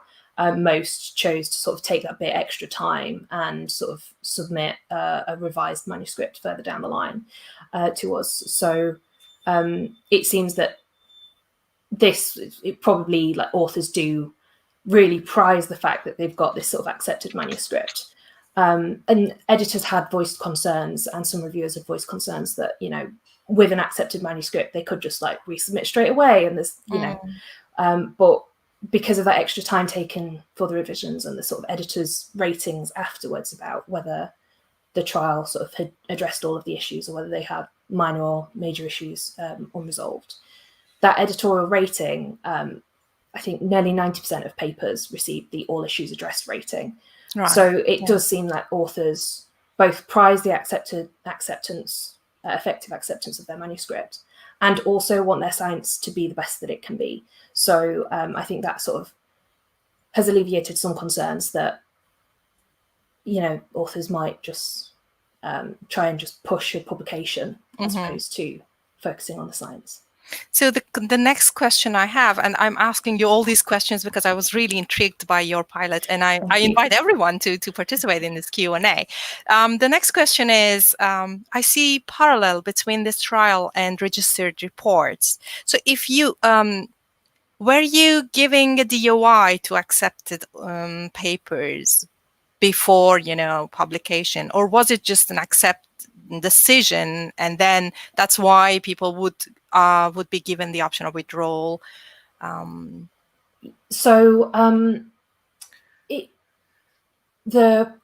didn't formally attribute a DOI until the point where in the submission system, like the paper had been accepted and the paper then went on to be published. That's when it was published, is when it got its DOI. The effective acceptance was for the editors and the reviewers to bear in mind as a part of their review process and as a part of writing the review. So it wasn't formally accepted, it was just known that this paper is in all likelihood going to be published unless the authors, themselves choose to withdraw. So. Okay. And another question I have, you ran this very detailed analysis on the gender and the country and the academic rank of authors participating in the trial. And I was wondering, do we have such rich knowledge about the reviewer pool of the trial papers? I wish that we did. It would be really interesting to have a look at. Unfortunately, we didn't. This is an information that was just sort of collected as standard for authors. Members of staff were going through and manually going through their academic profile to sort of try and find this information out. So it was very labor intensive to acquire that information just for authors. So it was sort of a bit prohibitive to do it for reviewers as well. But knowing the sort of, that there are sort of homophilic tendencies for reviewers sometimes, then it does, it would be really, really interesting and could be quite important to investigate that relationship as well in the future. Right. Okay. Yes, I see Willem. Yes, please go ahead. What I found really interesting about this project, and I suppose you can see that in other areas too, is how we're moving away from peer review as sort of the ultimate filter of preventing nonsense from being published to something much more positive, as the editorial process is becoming more about curation, more about helping people to do good research. And that's, I think, a much more positive and a much more inspiring role than this sort of last guardian at the gates of publication, And I wonder, Emma, is that also, I mean, you mentioned some of that in your presentation, but I'm really wondering about whether this is also the more general philosophy that was inspiring so this I project. definitely would agree with you there that this sort of far more trying to look towards a more collaborative and curational approach to sort of a review system as opposed to sort of more competitive gatekeepery approach is definitely sort of a shift that I think is happening within the community. And it is something that we at eLife are hoping to move towards. We have launched a scheme relatively recently called Preprint Review, which sort of aims to do something like this, where the authors can opt to have their preprint publicly reviewed, and eLife will sort of recruit reviewers and then will post the reviews onto the preprint, regardless of the decision of whether the paper gets accepted or rejected at eLife. And I hope that something, personally, this is more of me thing, but personally, I really like that approach to science and hope that it is something that, as a community, we can sort of all build towards. Great. I would add. Yes, please. I would add. It really qualitatively switches the onus of the referees. If the referee's job is no longer yes, no, then you ask them to review a paper and say, I don't care whether you think this should be published or not, because we're already agreeing to be published. How do we make it better? And then if they submit a report, they can't submit a report, I really enjoyed this paper, it should be published, or I thought this paper was trash, it shouldn't be published. They actually have to think about that question, because they can't fulfill their duty just by saying yes or no. And I think that changes the conversation. I think that's a really interesting insight. Indeed, there are several journals which are moving away from asking reviewers to recommend a decision and only asking them to just judge based on the manuscript itself, because the decision, and rightly so, is editor's decision, not reviewers. And then there is also the fact that reviewers sometimes, when they see the decision letter as a copy of communication that is sent to reviewers, they feel frustrated because they have recommended something else and the editor decided a totally different thing. But if they just get the feeling that it's up to the editor and they only need to focus on the paper, then it's also easier for them to focus and comment about the paper itself. So Emma, is eLife also hosting registered reports, and what is the future of this trail? Oh, I can't remember if we're hosting registered reports. I think we do, but I can't remember. That's quite embarrassing. Oh, no. But so for the future of the trial, the pilot process itself, I think we are not going to use moving forward. It did sort of result in that sort of initial editorial review stage.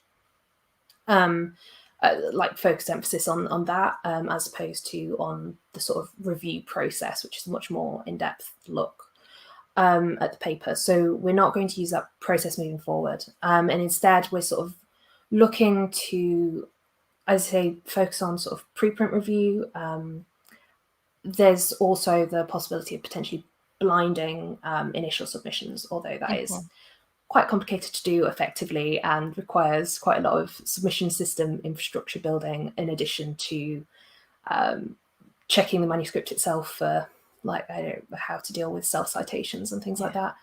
And sort of expanding and keeping the sort of diversity of our editorial board in mind are the sort of the three big steps that we're sort of looking at moving forward. Great. I've got one question for you from the audience, and that is from Peter, who says, if I understand well, in your experimental condition, peer review has become advising and not anymore infecting acceptance rejection. So the editorial decision is the only real selection. Why is that phase of the process not included in your study? We focus on peer review, but the editorial review seems much more decisive. So the editorial review stage is the initial submission stage. So that's sort of the precursor bit to the review process. So any time that you see sort of an initial submission bit, that's the sort of leveling for the editorial review selection process. So that is the first couple of slides in looking at the review process overall. And then the middle slide for each demographic variable is looking at those editorial review processes. Great. I think we can shift gears now to Ed's presentation and ask all questions about why people prefer Publons and not Arcade. And is this because so my worry, Ed, is that you're not comparing like with like. I mean, if you would choose the same wording for that you used for Arcade, for Publons, for Group A, and then the wording that is now available for Group B, and then you would see a different percentage, then I could understand that it is also very much related to the way that you send out the message and the transparent way of doing that. But you're comparing Arcade versus Publons, which have totally different functionalities and also use cases. What do you think about this? Well, in terms of the reviewer recognition, I wouldn't necessarily say that they were. I mean, I would say that Orchid has extra use cases, but in terms of the reviewer recognition, it's a very similar use case in terms of getting credit for the work that referees have put in. I would also add that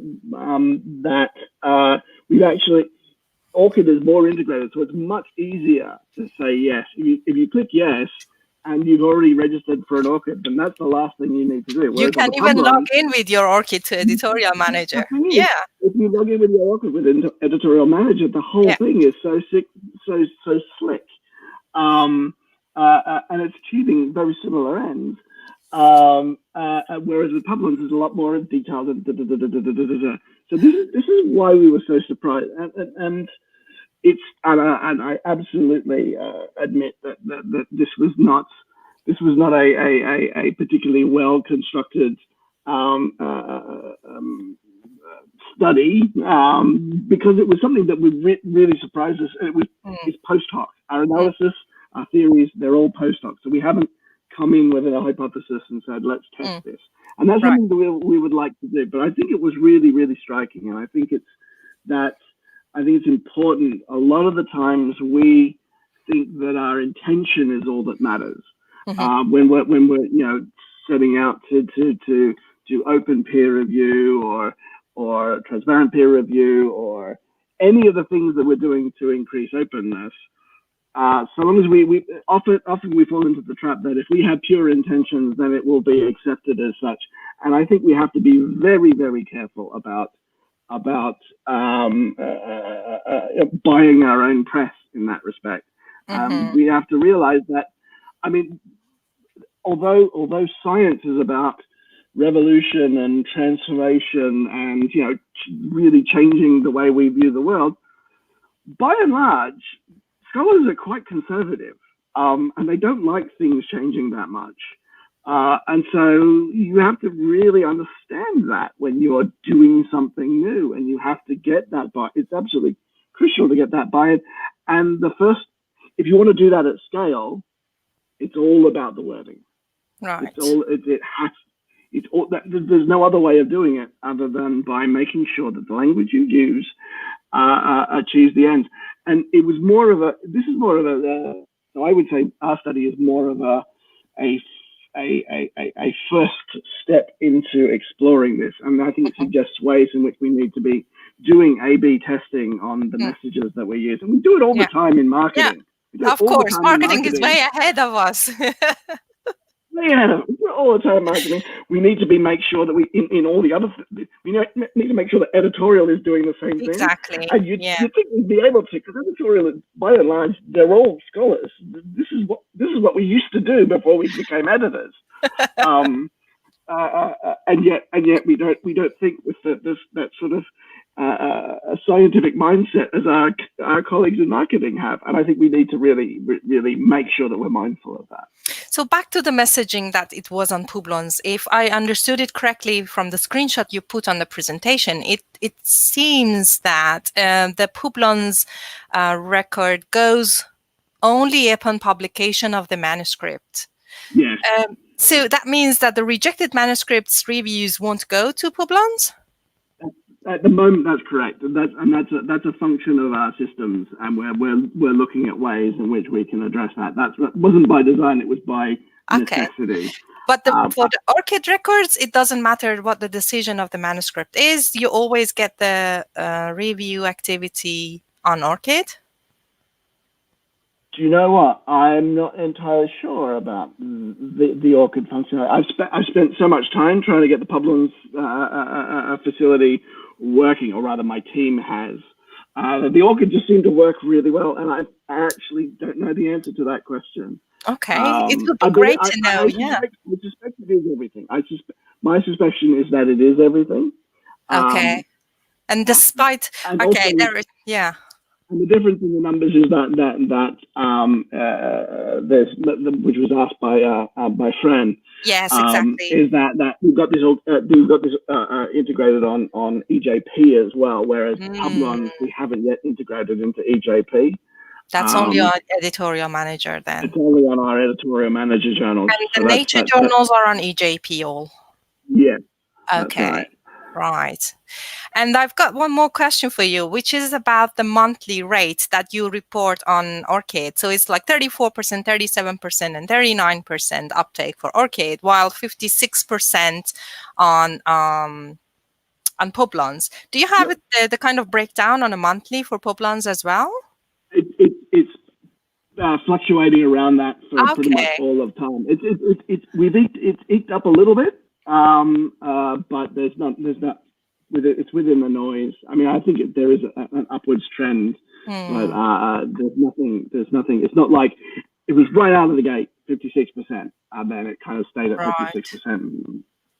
And you already mentioned the differences between the two in relation to connection to the submission system, and that already separates different groups of journals. But can you also give us some indication about the subject areas of the journals that participated in this?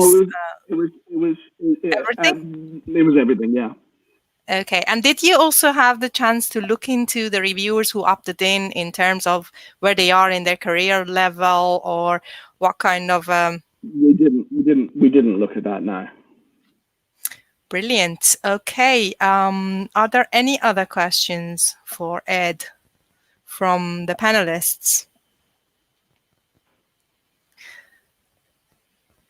I've got a question from Michael, and that's more or less for everyone here on the panel. Kind of a side question to all, but picking on the mention to preprints, do you think that with the increased popularity of preprints and the media attention it is getting, is it likely that authors will slowly move away from the classical peer review process as their main way of disseminating findings, given that institutions and funders are also slowly starting to accept this publication format as a valid output? I can go first because I actually chaired a session about the role of preprints and independent peer review services during crisis time. I think we all encountered the preprints around COVID-19 studies, some of them being quickly picked up by the community, either on preprints or on Twitter discussions. And that was so astonishing to see that, like the discussion, for example, leading to withdrawal of a preprint within like 72 hours, that takes usually ages for journals to retract something, and so quickly. I mean, it's something that I think we all acknowledge the efficiency of community engagement in what sort and form.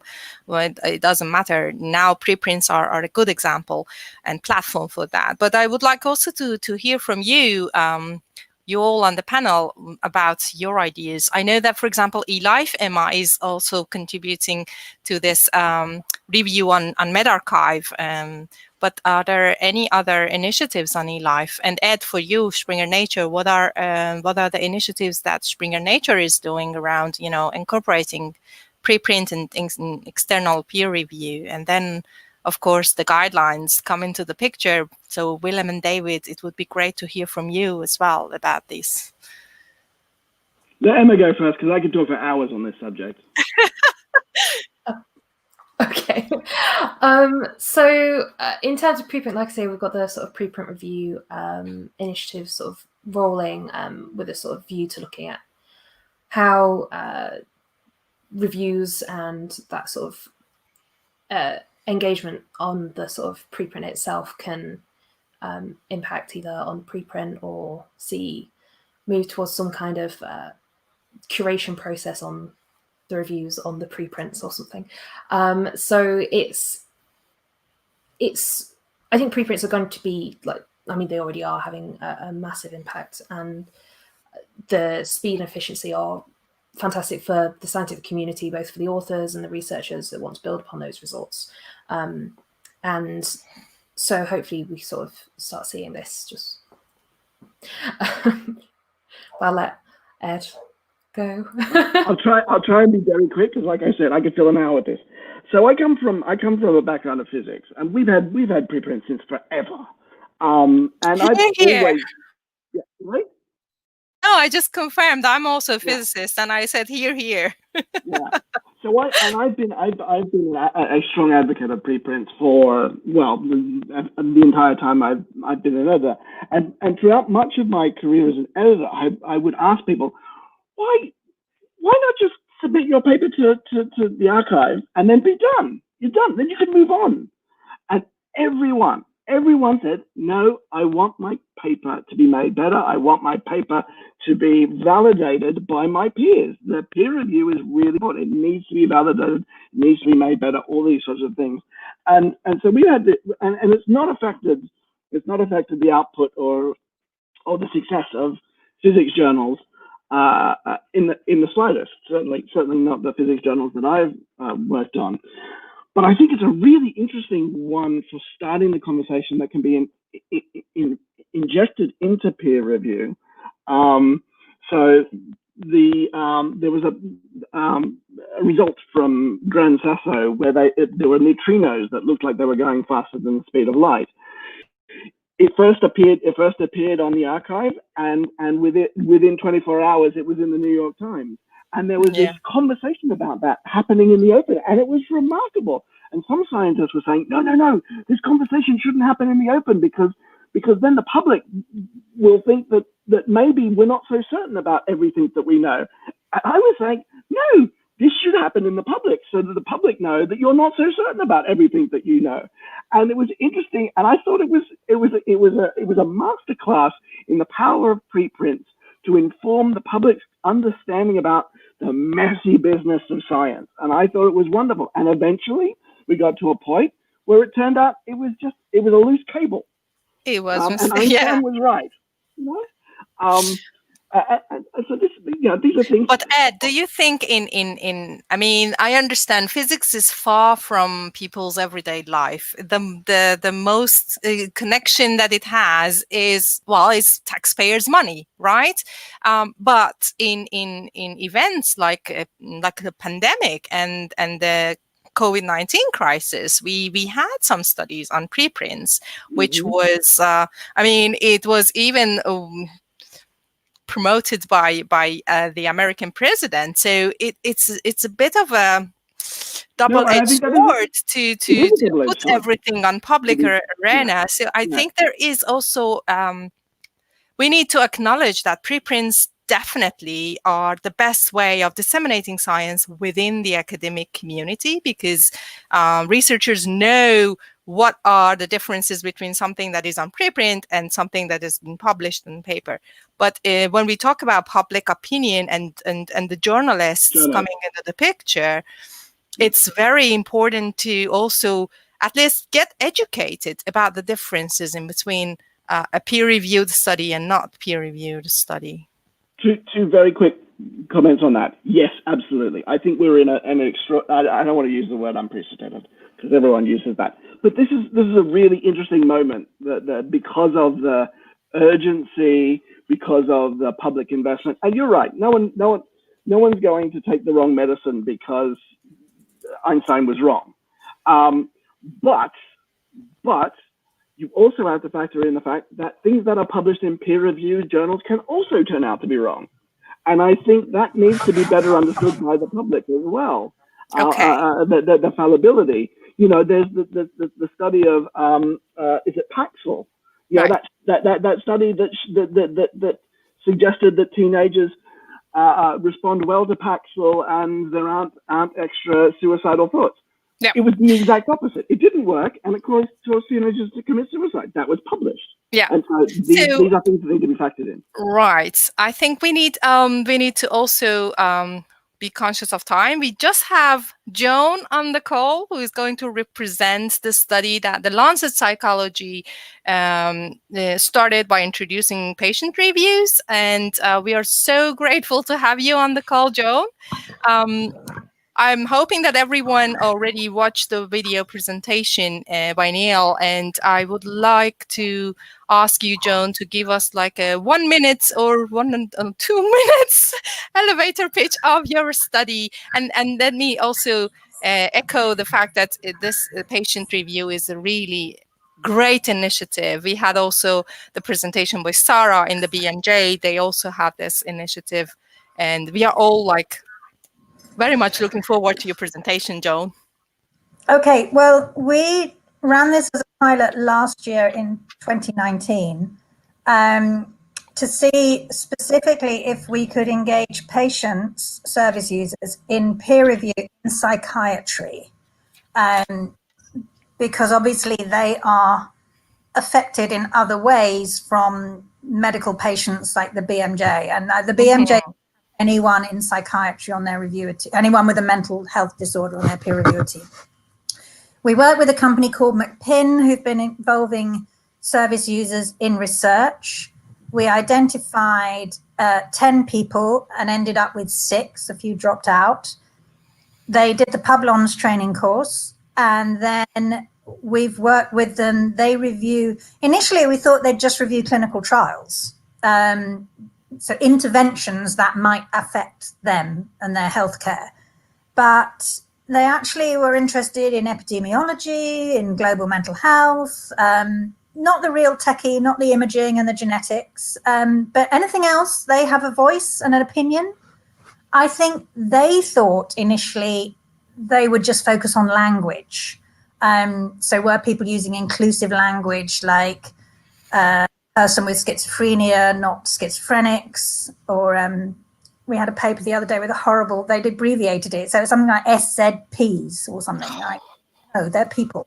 Anyway, but they've really got stuck into the content as well. And they just have insight that although the authors on a paper are usually clinical psychiatrists, some of them, some are just pure researchers, but most of them would be seeing patients.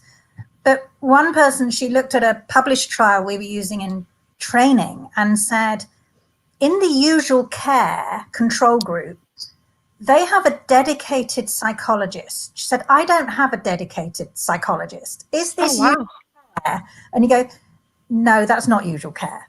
So it's stuff like that. The authors had missed it, the peer reviewers, we'd missed it, and she just put her finger straight on it because she knows that that is not usual care. And that actually then detracts, it makes showing a difference in the study harder because your usual care group's actually getting better than usual care. So to show an effect of the treatment is that much harder. So we found them great. It's only UK. They're mainly in the south because we needed to get them down to a meeting. So the furthest away are Birmingham and Bristol. They are very diverse. There are a lot of ethnic diversity, mainly women. And we're going to keep working with them. So we always said that that panel would stay. We're not extending the panel as a formal entity because it is quite hard work. And they're very keen. So they actually want to review a lot. So we have to sort of keep them papers. But we are trying to get more service users engaged globally. And we have a person in South Africa with a global network, and we're using that. We're trying to get more Americans. So we are trying to roll it out and very much use it as a model, because we do think if we can do this in psychiatry, we can pretty well, you know, you don't have an excuse for doing it in most disciplines or for not doing it. So, Joan, you already partly answered my question about, you know, the fact that you are already now focusing on the south of UK because you need to have the education and the training in place. But do you think you could partly do this through online courses and then expand the group to cover more regions, at least beyond the UK? Yes, it was just the first time we wanted them to come to the office so we could meet them, because this was a learning experience for everyone. I agree. The training, we did 1 day training face to face, but you could easily do that online, and they did the online training resource. So we will expand it, but informally, because if you put them on the panel, they have expectations, and we have expectations of them reviewing, and 1 or 2 struggle, and then we've got 1 or 2 who are always asking for more papers, and and you're sort of trying to get the balance and those things. But yeah, so it's something that we will do more of in an informal way. Great, thank you. I see some Q&A going on regarding preprint. So Ed, maybe you want to just summarize it. We have 3 more minutes. So if you can summarize the discussion. I'm going to use just 15 seconds to comment on the previous thing, which I think is absolutely astonishing and wonderful, and something that we need to generalize and roll out to other things. It's really important in the context of psychology, but it's also important in the context of psychiatry. It's also important in the context of SDGs and other things. The more diversity and the more referees that we get from communities where the research has a real impact. They need to be involved at the beginning of research. They also need to be involved in referees, and we are failing to represent their interests in the peer review system. So that is absolutely crucial.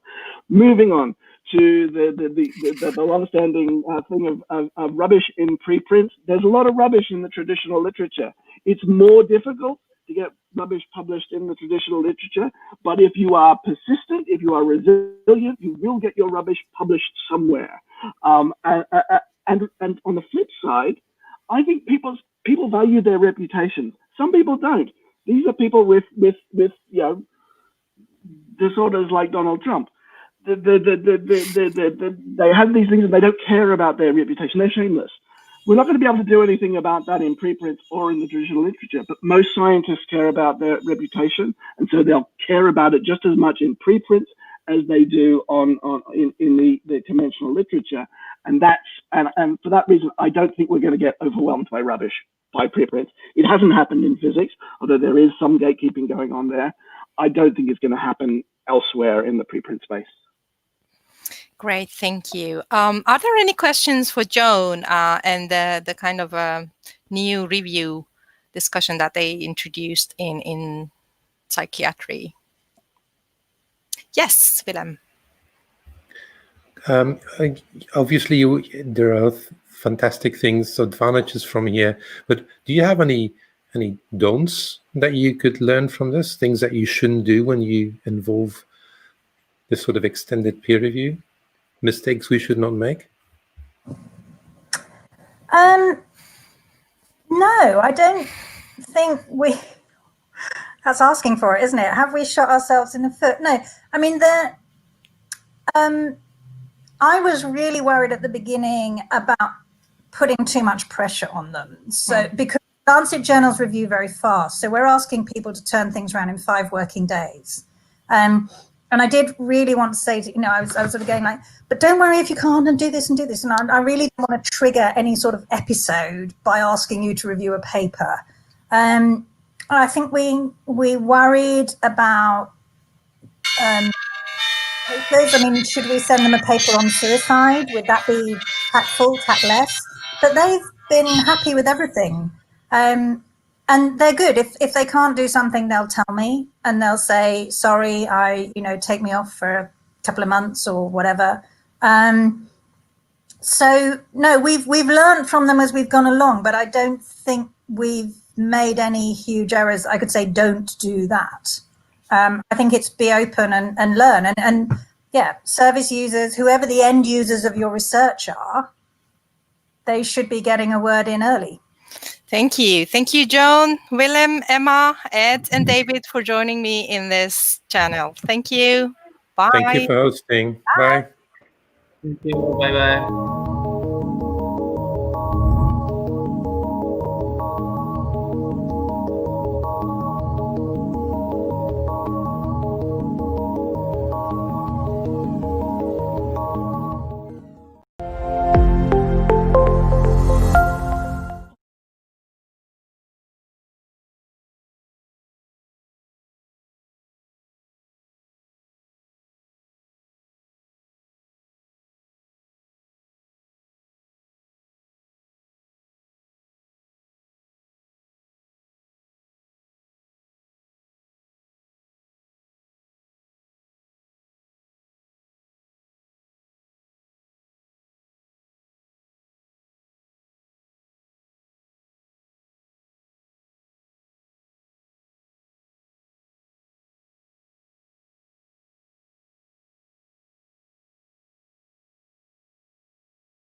Good morning, everyone. At least morning for those who are like me, maybe in the United States. It's 7 in the morning here, but for those of you in Europe, I hope that you had better mornings. My name is Mario Malichki. I'm an editor-in-chief of Peer Review and Research Integrity Journal from BMC, and I'm going to be hosting this second Q&A session. I hope it will be as live as the first one was. I would encourage you all, if you maybe didn't have chance to look at the presentations before, not to look at them now, but open them in the other tab and maybe just scroll through the PowerPoint or PDF presentations. Please use the Q&A to ask questions or the chat to post any comments.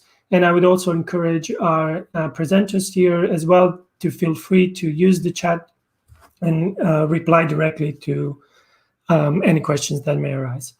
I'm going to ask you now all individually to give a 1-minute pitch of your research and also introduce yourself. I'd rather you do it than me because pronouncing of names can always be difficult. And I know with my own people had trouble in the past.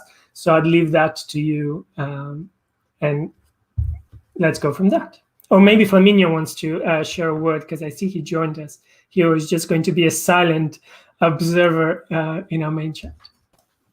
Charlie, maybe. No, I'm here to present a paper, so don't worry. Okay.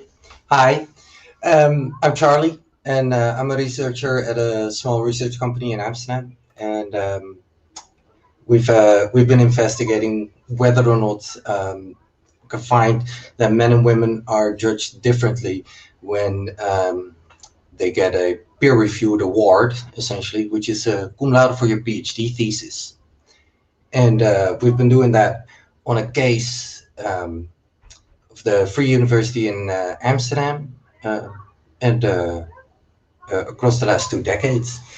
And in the end, we more or less find that, yes, there is definitely gender bias in this peer review process.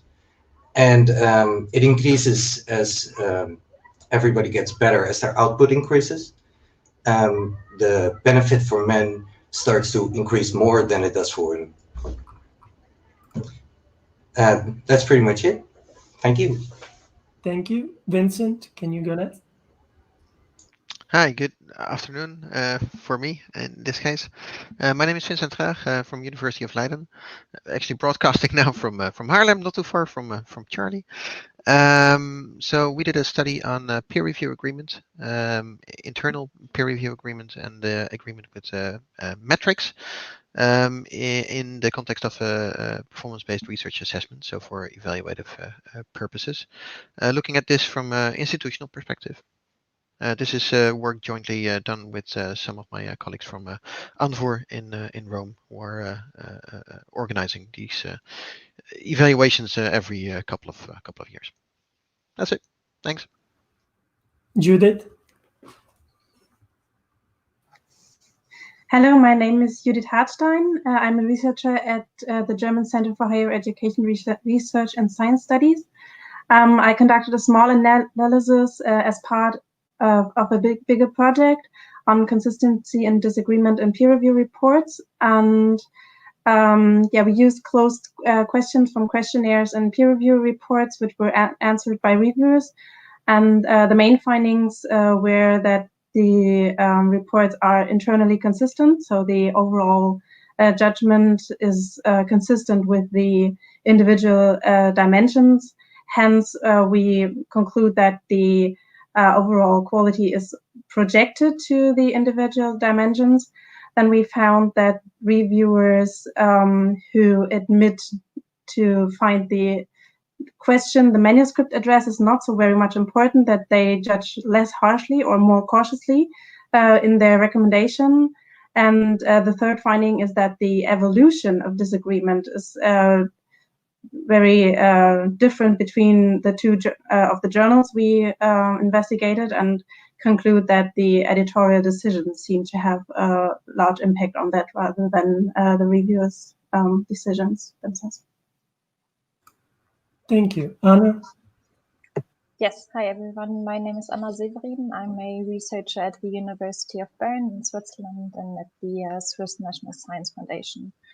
What we did in our study was to investigate the characteristics of scholars who submitted peer review reports for predatory journals and for legitimate journals to Publons. What we found is that predatory journals do exercise some form of peer review. However, the vast majority of reviews in our data was for legitimate journals. Most scholars never or only occasionally reviewed for predatory journals and submitted the reviews to Publons. But those scholars who reviewed predominantly or exclusively for predatory journals resembled in their characteristics those scholars who also publish in these outlets, meaning they were inexperienced, of young academic age, and also little productive in their reviewing and publishing behavior.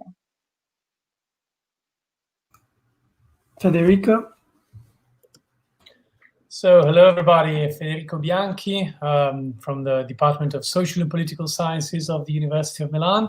So what I have here is a collaboration project with Flaminio Squazzoni, who's also presenting here another paper, same university, and Francisco Grimaldo and Daniel Garcia Costa from the University of Valencia, and we have Phil Hurst of the Royal Society.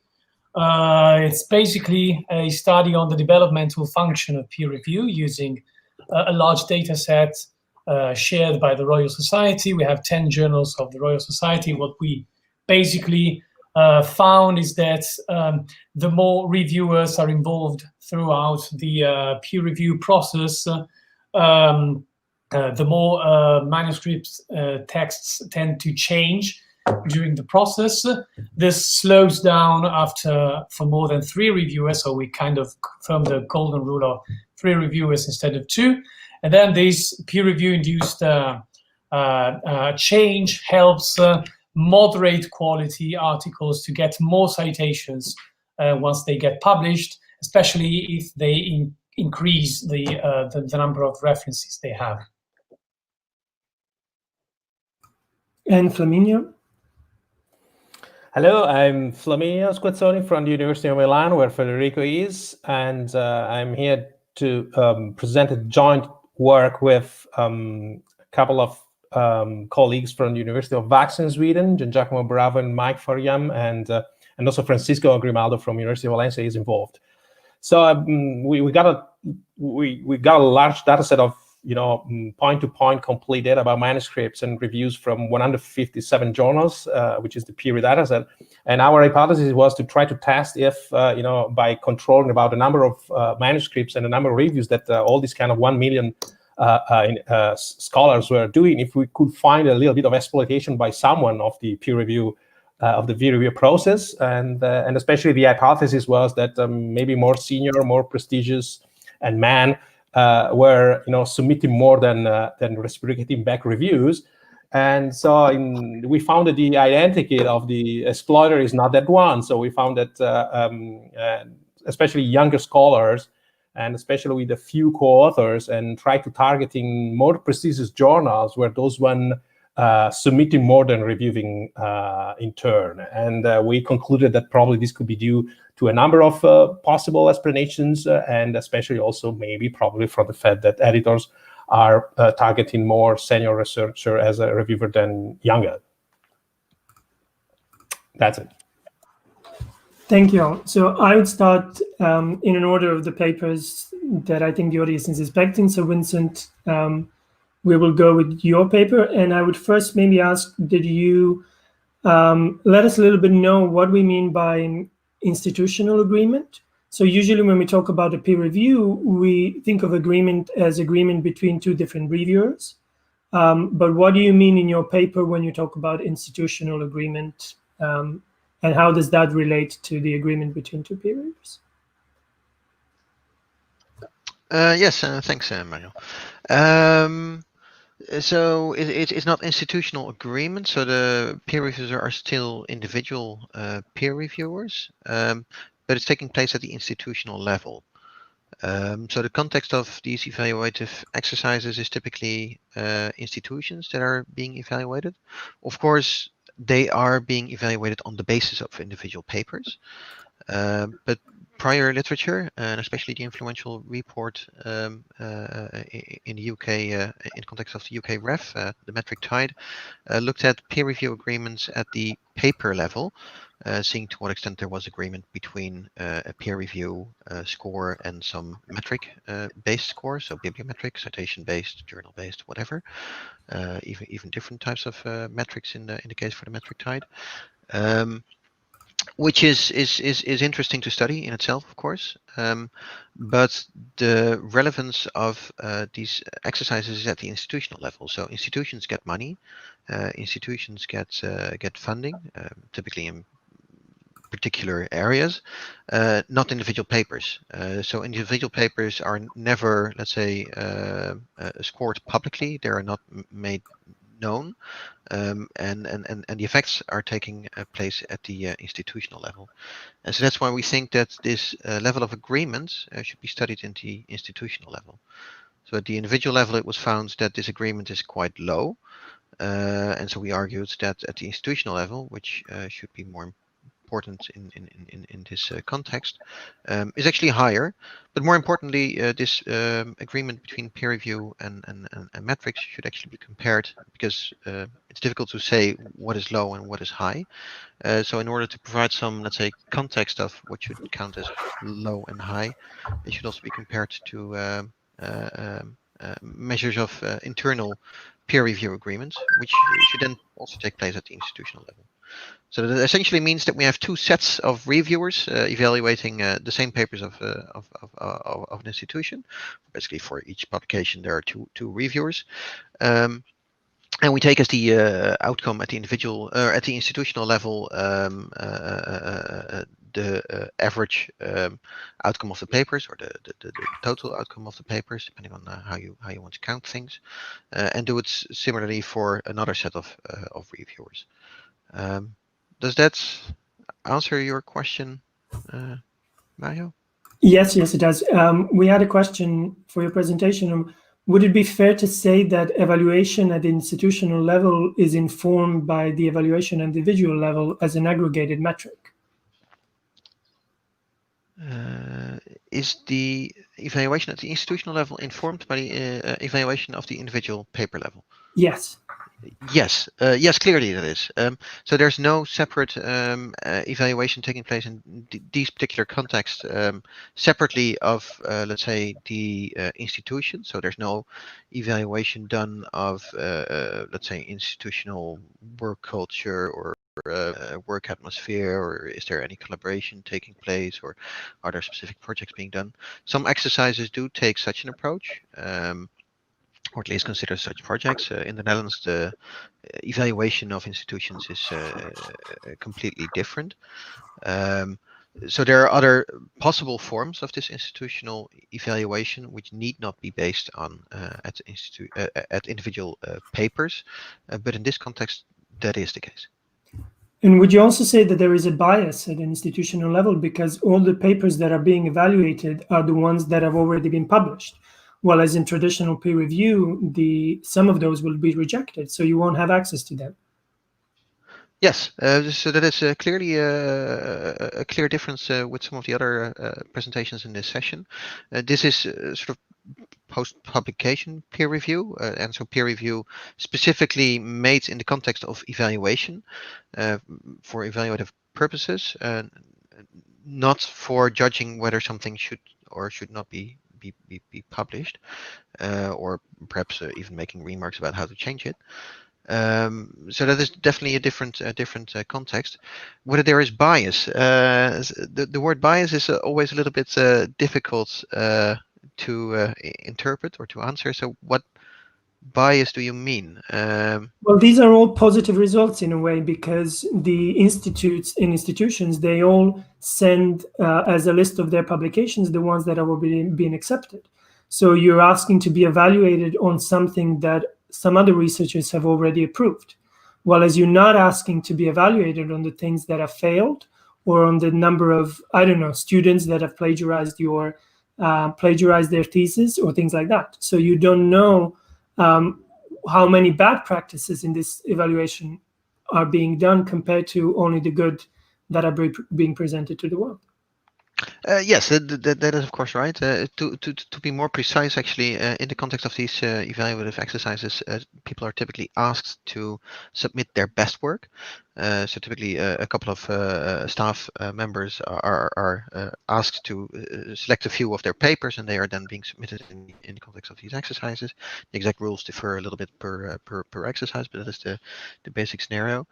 So there is a quite a big bias in that sense that there's a certain selection going on towards better performing papers in one sense or the other, whether that's based on peer review or metrics. So in that sense, there's a clear selection of certain articles going on. If you want to call that a bias, then that is clearly a bias. Yes, and of course it's obvious that only published results will count. Yeah. And a final question would be, because when you give money to the institutes on a government level or a funders level, you're making a list of several institutes that you're going to fund. So there's maybe a limited number of funding that is being awarded to all of the institutes.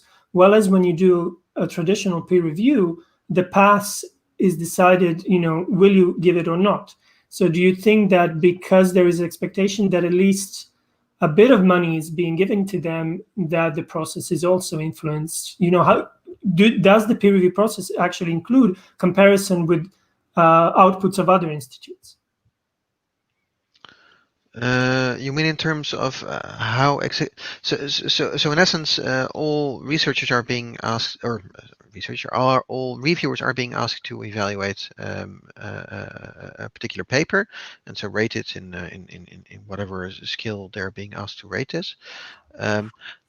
In itself, that is somehow a comparative exercise, asking it to be, I don't know, world class in the context of the UK ref, an A in the context of VQR, I believe the question is typically, or on a scale of 1 to 10, as we have in somewhat more fine-grained levels.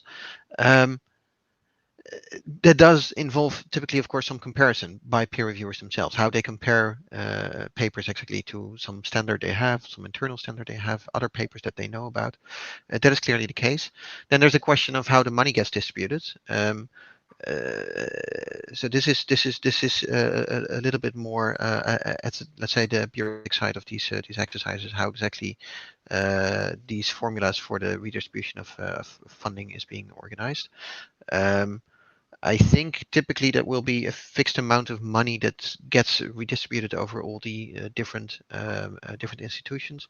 As far as I know, probably also limited per certain areas. So a certain area will get a certain amount of money, and it will be redistributed over a certain number of institutions in a particular way, depending on these evaluations. How exactly these evaluations translate into a particular funding is quite an involved process. So that depends, weighing in some form or another those that are scored A versus those that are scored B, weighting them in a certain way. In the context of the UK, there is actually also something about an additional London funding. So if you're in London, you get additional money, these types of things. So that is a bit more involved. But does it involve comparison? Yes, definitely. And to conclude, I'll ask you maybe an unfair question, but having done this study, do you believe that that peer review is necessary, or that we could just rely on bibliometrics? Yes, so that is indeed the million-dollar question. So, in principle, from the point of view of the level of disagreement, what we find is that there's not a clear difference from, let's say, doing this the same evaluation compared to another set of reviewers. Of course, there are a couple of differences with how things are being done in practice. So we only compare to one set of reviewers to another set of reviewers. So it's essentially having reviews done by one individual only, and then comparing the agreement. If you use 2 reviewers, then you might expect, of course, this level of agreement, so the average of the 2 review assessments, to become higher. So using more reviewers will essentially, by definition, make the agreement higher at the average level, of course. So that is a different in practice. Additionally, this is of course only one consideration, the level of agreement. It might be that there are other types of differences. So perhaps metrics favors one particular type of research over another particular type of research. Perhaps there are, I don't know, lab-based studies who get, let's say, rewarded more by metrics than by peer review, where peer review likes more theoretical development, for example. All of these things are possible. So does it by definition lead to exactly the same outcomes, or does it, let's say, can be replaced fully? Not necessarily. So there are differences that might emerge that might be meaningful. And there are, of course, also other considerations besides simply the agreement. So people react and respond differently to different incentives, and peer review might serve different incentives than metrics. Federico, is this you raising your hand to ask a question or adjusting the light? Both. Yeah, sorry, I was actually adjusting my light. Okay. Then, Vincent, I would like to thank you and move on to Judith's paper. So Judith talked to us about consistency and disagreement in journal peer review, and actually the norm of something that I always find difficult to pronounce, disinterestedness. So when we talk about disinterest, do you think that even though that is a norm that's been debated for a long time to be an essential of peer reviewers, how much do we actually agree on that? Because we know from motivations of peer reviewers that they accept because they are interested in those papers, and they may have and they say that one of the benefits is that they get to see for themselves the benefits or the results of such studies, and therefore they can learn from those studies before the rest of the researchers can. So will you tell us a little bit of what you think? Does this apply to the study that you were doing? So the initial moment to investigate disinterestedness was that there is a lot of research on biases in peer review. So we have research on gender bias and racist bias, but also on the this bias towards what I find interesting, I want to see published, or what I agree with, I want to see published as a reviewer. And I just wanted to check whether we find that in the individual answered questions in the peer review report, because somehow reviewers have to cope with that they themselves hold, so that they themselves hold to the norm of disinterestedness, but have to. So where does this bias come from? So and that's when I checked the alignment with the recommendation of about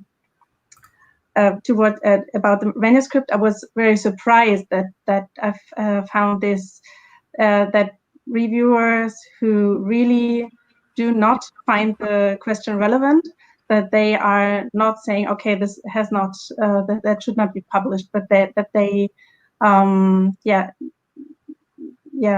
recommended then to revise and resubmit, for example, and not to recommend it to reject. In your paper, you compared practices in 2 different journals, and I saw that in Journal A, if I remember correctly, there was on average maybe 2 reviewers, where on Journal B there was 3 reviewers or more. And when you did correlations, how did you account for the fact that one study had mostly 2 reviewers, but the other had 3?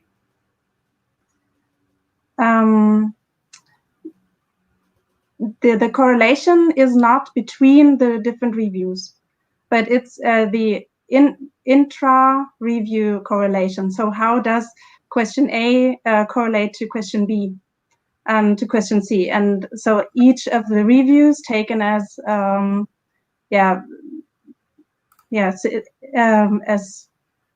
individual item, so to speak. So they're not grouped together to the manuscripts in the correlation plots. And you said at one point that high disagreement indicates subjectivity of peer review, but could it actually be that the high disagreement is comes from the fact that we are talking about reviewers with different expertise? So sometimes the disagreement can be a function of the fact that, a person can be better in statistics or another person can be better. Like we listened to the first Q&A, some insights that you get from patients, if they're the reviewers, or you get from people that are differently related to the topic, and that's where the disagreement may come from. Yeah, this is what I would call subjectivity. So the partial perspective. So everything looks different from a different perspective. And so if we have different reviewers, they see different quality in a manuscript just because they look or they weighed different dimensions, for example, differently. So that's what I would call subjectivity. But also I would say that reviewers try to be objective, but that's simply they're humans, and that's why there's subjectivity. So, and that's where the disagreement comes from. And how generalizable do you think your findings are to the other journals in the field?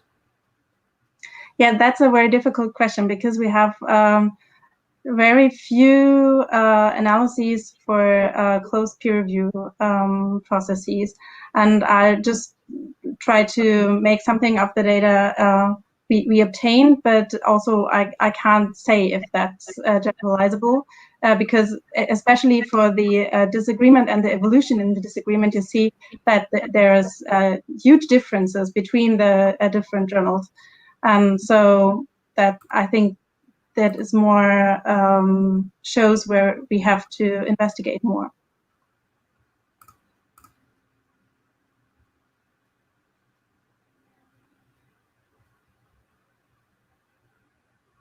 Sorry, I'm just reading one of the questions in the chat to see, but it actually relates to Vincent's, and I see he's responding to it. Sorry about that, Judith. There's a lot of activity in the chat. Any questions maybe from the other presenters here?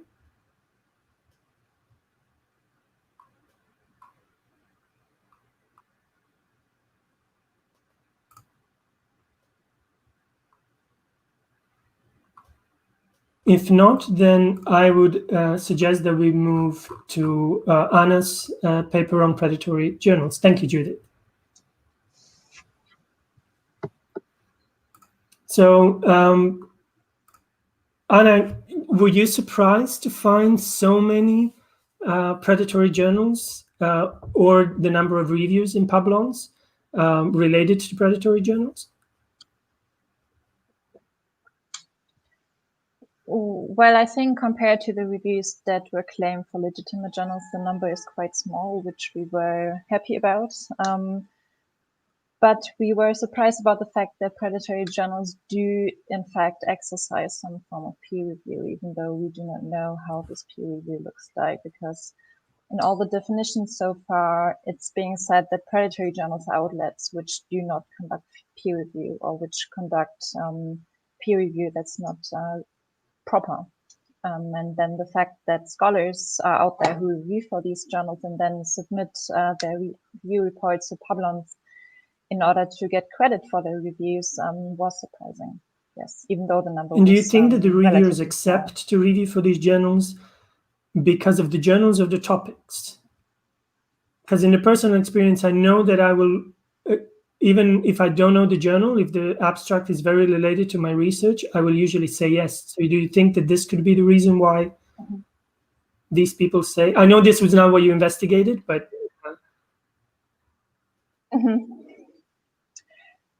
Yes, as you've said, we haven't talked to the scholars who claim reviews for predatory journals. I don't know. It's the same with scholars who publish in these outlets. We don't really know why they publish in these outlets, whether they are aware what kind of outlets these are, whether they think they're illegitimate, or whether they think that these are predatory journals and they do it anyways. But then peer review is also a service back to the community, and maybe they just want to help the authors improve their manuscripts, no matter where they are published. But yes, actually investigating the motivations of scholars who review for predatory journals is a really interesting question, and I think one should follow up on this. There was a question in the chat on how did you get access to the reviews reports from Publons? Because for most researchers, when you go to them, you can see individual profiles and you can see maybe links to the open peer reviews, but did you have an agreement with them, or how did you get the database? So this was a collaborative study together with Publons, with Tiago Baroche, who was at the time of the study product lead, and with Mark Domingo, who's still with Publons. We didn't look at the individual reviews as such, but we just looked at which journals they were conducted for. So yes, there was a collaborative study, and this was the way we got access to the data from Publons. And if you allow me, another question for me is, I saw that in the in your big table, when you looked at the number of how many reviews they did, you actually had very large standard deviations. So if they did 150, your standard deviation would be 250 or 300, which means that the data was very skewed. Do you think it would be better to present those in medians and maybe compare them statistically to see were there differences between these groups? Yes, certainly. So the table was just some first preliminary investigation into what we're looking at to reviews of predatory journals. But also another opportunity would be to do regression analysis, looking at the likely odd ratios, how likely someone is to review for a predatory journal, for example, depending on their academic age. So yes, more analysis needed. Also, the numbers in some groups were fairly small, which limits the generalizability of our study and our findings. So yes, there's more investigation that needs to be done. I know there have been questions on the bioRxiv website where you posted your preprint, and also on PEERE on the actual list that you used to claim these were predatory journals. There's been a lot of disagreement between researchers. How do we define a predatory journal, and can never a predatory journal be predatory if they employ any kind of peer review? So would you maybe like to comment a little bit on that? Yes, so the journalists that we used to identify predatory journals and legitimate journals came from Cabels, which is a company that maintains these lists and sells access. And they have a range of several different inclusion criteria, and peer review is just one criterion. They, for example, also look at business practices. Do journals send out spam emails to get authors or reviewers to work for them? And so it could be that a journal does conduct peer review, and this peer review might even be proper, but then the journal decides to ignore the recommendations by the reviewer, and that makes it predatory. Or for other factors, it might be predatory besides the peer review. So it's always a very complex picture of what a journal looks like and whether we can classify it as predatory or not. And obviously, there's also always a gray area with journals operating somewhere between predatory and legitimate. And I think that we need a more holistic approach to assessing journals, which is also the reason why in a follow-up study together with Publons, we're currently looking at the quality of peer review in these journals. There was also a question in the chat. Have you looked at the geographical patterns of who is reviewing? We did. That wasn't part of this presentation, but it's included in the preprint that I also commented on the Q&A chat. Based on the institutional affiliation of the reviewers who claimed reviews, we calculated shares of predatory reviews per country and also per geographical region and World Bank income class. And we found that regions with the highest shares of predatory reviews were Sub-Saharan Africa with about 20% of predatory reviews, followed by the Middle East and North Africa with about 14%, and South Asia with 7% predatory reviews. So there are some trends, and we also found that this somehow resembles the trends that we or other researchers found when they looked at who publishes in these journals. And there's another question. Do you know how many reviews are actually claimed by reviewers? So in the sample that you had of Publons, do you know which one have direct agreements with Publons that all of their review reports are getting into the Publons database versus how many of those journals forward them as individual reviewers? We haven't looked into that, and I would have to ask Mark Domingo, who's with Publons, for that. But all the reviews that we included in our analyses were verified by Publons. So there's some layer of reassurance that these weren't completely made up reviews. And I will now open the floor again to the other presenters here if there's some other questions that maybe they would like to ask.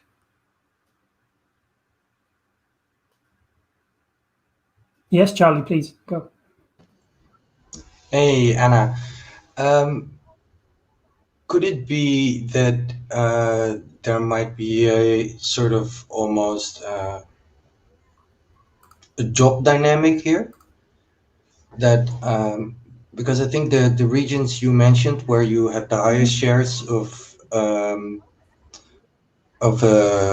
doing the predatory journal or reporting them at least. So they might have less of a status damage, but on the other side also have maybe an added benefit. I don't know if there's any dynamic somewhere where you can somehow recoup time you've done in money if you produce reviews. Because those are poorer regions by comparison, I guess. If I followed your numbering, it was more or less from the poorest regions on the planet, then upwards. Yes, so we found that in developing countries, there were higher shares of predatory reviews, but we don't really know the dynamics behind that, why that is. It might be that journals are predominantly asking authors who have previously published with them to review, which might somehow show that there are reviewers who are more attached to or scholars that are more attached to predatory journals than others, and that these scholars are of younger academic age, and that these scholars are located in developing countries, but we don't really know why that is. Thank you. Thank you, Anna. And I would move now, actually, Charlie, to you. And Vincent, do you have another question? Yes, please. Yeah, just if there's still time. If there's no time, then no. Just wondering a little bit about the relationship between Publons and predatory journals. So Web of Science has stringent selection criteria. Publons, I'm not sure. I'm just wondering. So, are journals free to submit everything to Publons as they see fit? What is exactly? Well, perhaps you can say a little bit more about. Well, because I'm not with wondering. Publons as such, I just collaborated with them on the study. Like, I can't make 100% accurate statements on this, but what I think is what they chose to do is not to make a difference between publishers or journals, but to provide some degree of transparency and don't say, hey, you're a predatory publisher and we choose not to collaborate with you, or we choose not to let scholars claim reviews for you on for our service. But obviously with studies like this one, they show that they really want to understand who is submitting what kind of reviews for what kind of publishers and journals to our platform. also with the follow-up study, where we actually look at the peer review report as such and assess their quality and how they might differ between different kinds of journals and publishers. And I can tell you, Vincent, from the as an editor and a journal perspective, when you join Publons, you can put in your editorial manager system that when reviewers submit a review to you, they can then have a click option. Do they want the acknowledgement on the Publon's website? Or as an author myself, when I review for other journals, I can forward an email with a thank you note from any other journal. And irregardless if it is in the Publon's database or not currently, but whenever I get as a researcher a thank you note for a review, I can forward it to Publon's and they will add it to my official profile. And if that thank you note also includes the text of the review, that will be added to the database, but also with a disclaimer that if those are anonymous, they will not be shown to the public, just said if it's anonymous in peer review or, not open, that can be seen by others. Yes, so thank you again, Anna. Oh, sorry. Sorry. Thank you again, Anna. And Vincent, please free to ask Anna things in the chat. And let's move on to Charlie and the cum laude presentations in the awards in the Netherlands. Could you maybe first start by telling us, are there a specific number of those that are given per year? Is there a rule on the university level on how many can be awarded? No. There is formally no rule that states like only a amount of people each year or this percentage.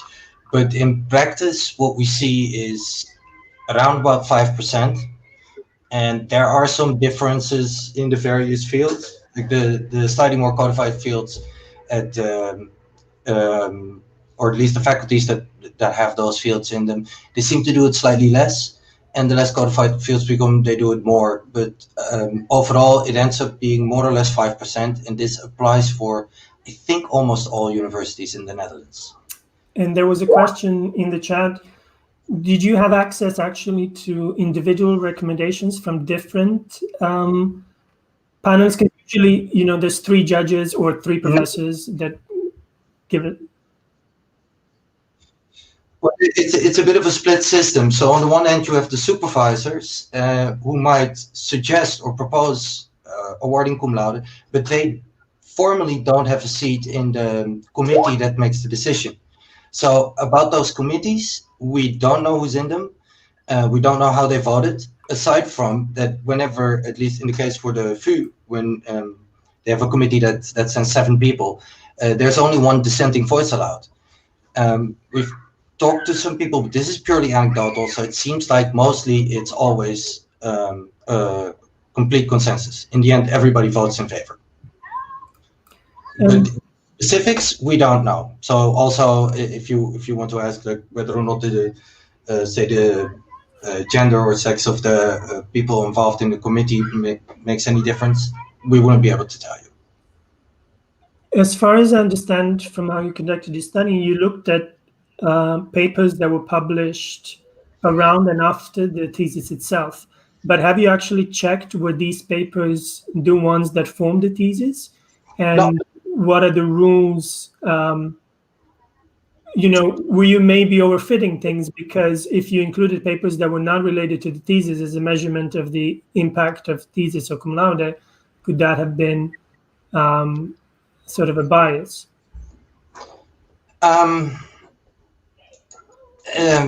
If you assume that people have that there is at least a sizable amount of their output during this period was actually not dedicated to the same thing as their thesis, then this would be possible.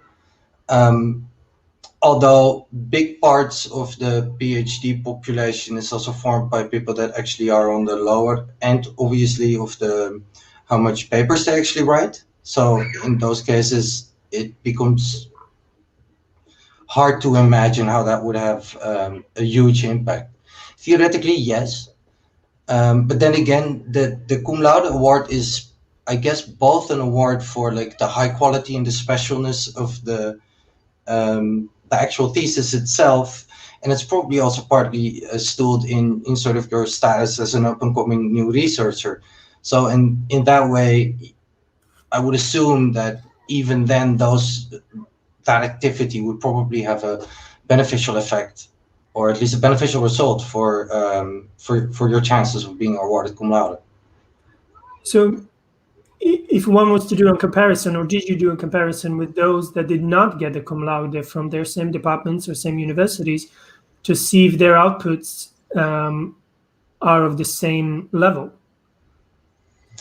Well, we've done several comparisons, like for instance, what you proposed previously, seeing if like the means of these various groups differ significantly.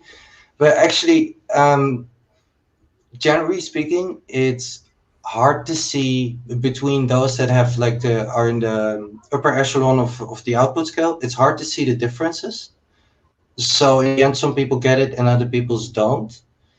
And in the end, what's not in the actual presentation, but what's probably one of the most important effects for your chances of getting it, we found that at the VU, the Free University, about half the PhDs don't have a supervisor that was ever involved with anybody who received cum laude. Now, if we compare these two groups, they don't look different. Like there's some minor differences between the two, but performance-wise, distribution across the sexes seems the same. So it's hard to explain in any other way than either a supervisor has access to committees, or like those committees are accidentally formed by people who are willing to give cum laude, or those supervisors that are willing to suggest awarding somebody cum laude might then actually have that effect of deciding who gets it or who doesn't. Does that make any sense? Yeah. I know you looked at gender, but did you also look at the number of authors on those papers?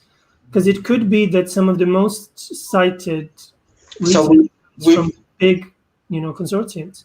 Oh yeah. So for instance, if you look at some of the people in physics, especially if they've worked on some of the papers part of the CERN thing, then you might actually see a couple of thousand of authors on a single paper. So for these things, we try to control by correcting people's output for the amount of authors that are involved. So if you write a paper with 300 people, you're simply going to get 1/300th of the credit.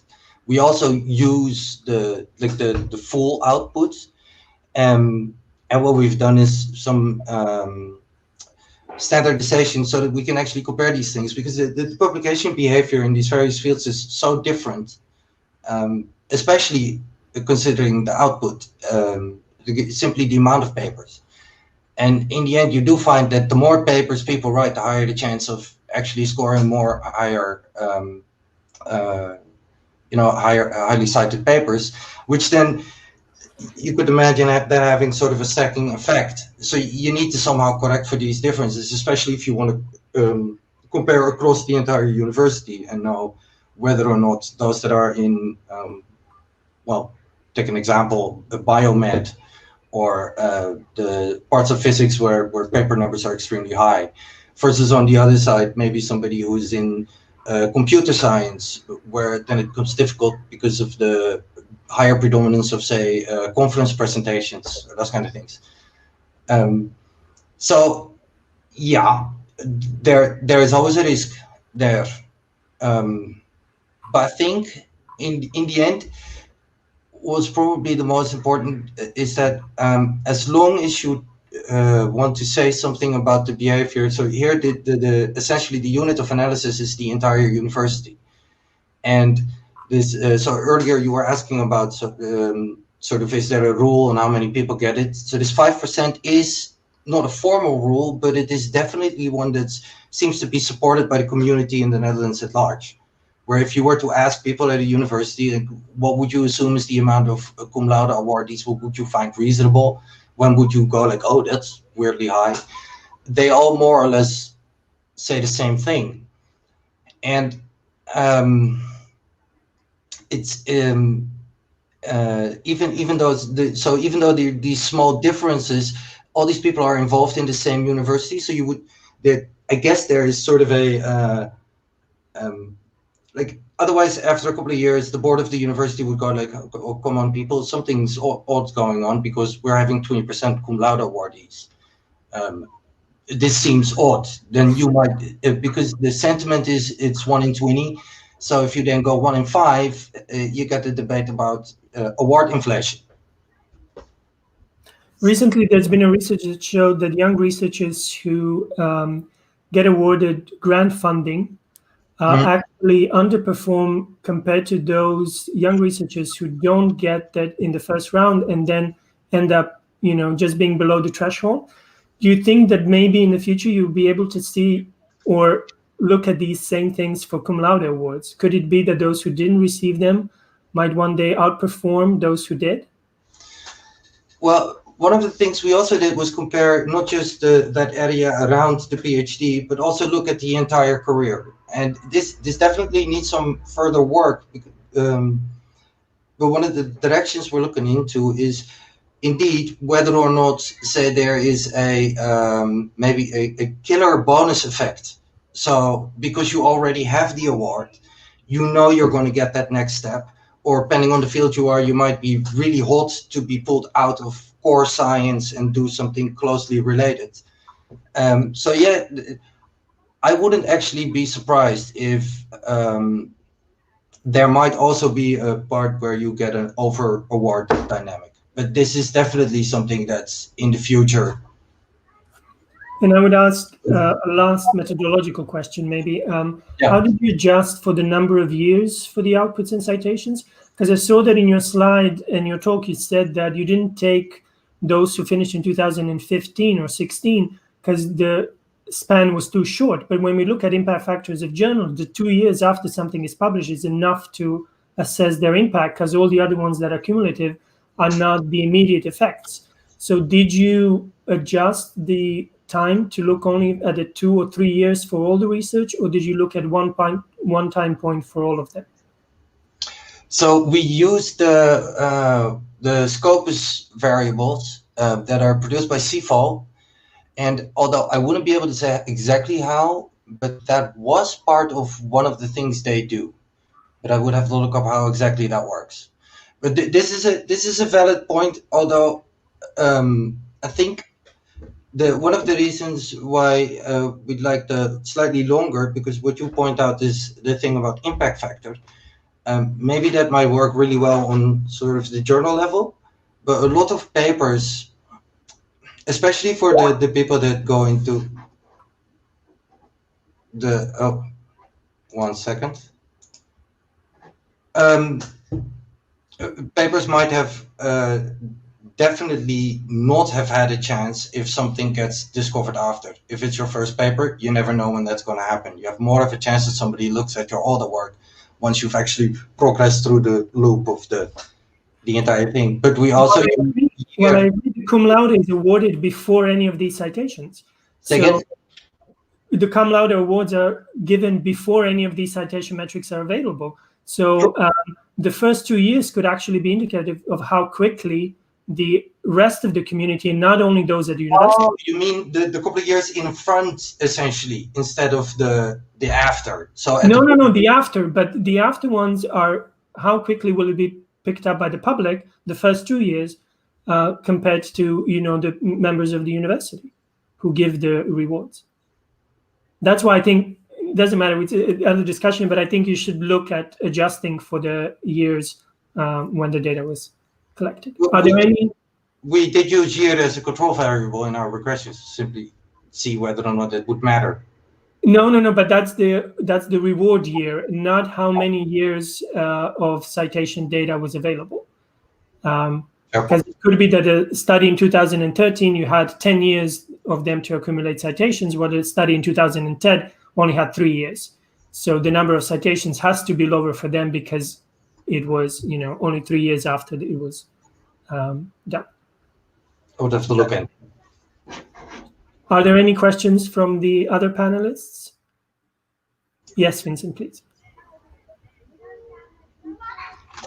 Yeah, so building on that question, or at least perhaps more trying to clarify it for myself, if citations are being taken into account in your analysis after the cum laude has been awarded, it might be possible that the cum laude actually affects the accumulation of citations, in which case controlling for citations might act as a collider bias, thereby not obtaining estimates of the actual causal effects that you try to measure, namely of gender on the cum laude awards, but something that is biased by this collider possibly. Have you considered this, or am I thinking about this completely wrong? So, as a thought experiment, remember I mentioned that so about half the population, assuming that at least what we assume, that the supervisor in essence is a deciding factor, to the extent that if the supervisor does not award cum laude, then it just doesn't happen. If you're in the other population, it does. I guess we could try and compare the two sets, since the populations are really similar, and then see whether or not that would make any difference. Because I have one population which essentially never has cum laude, and one population that does, even though output-wise, publication-wise, they're extremely similar. Thank you, Charlie, and I would now move to Federica. Federico, there's quite a few questions, but before I go to them, I would maybe want to ask first, you seem to treat a lot of the associations you find as causality, that they directly lead to some effects. So, for example, you said that adding references increases the number of citations later on. Do you think this is really the effect of adding those references, or could it be that the topic of that paper is what attracts those references?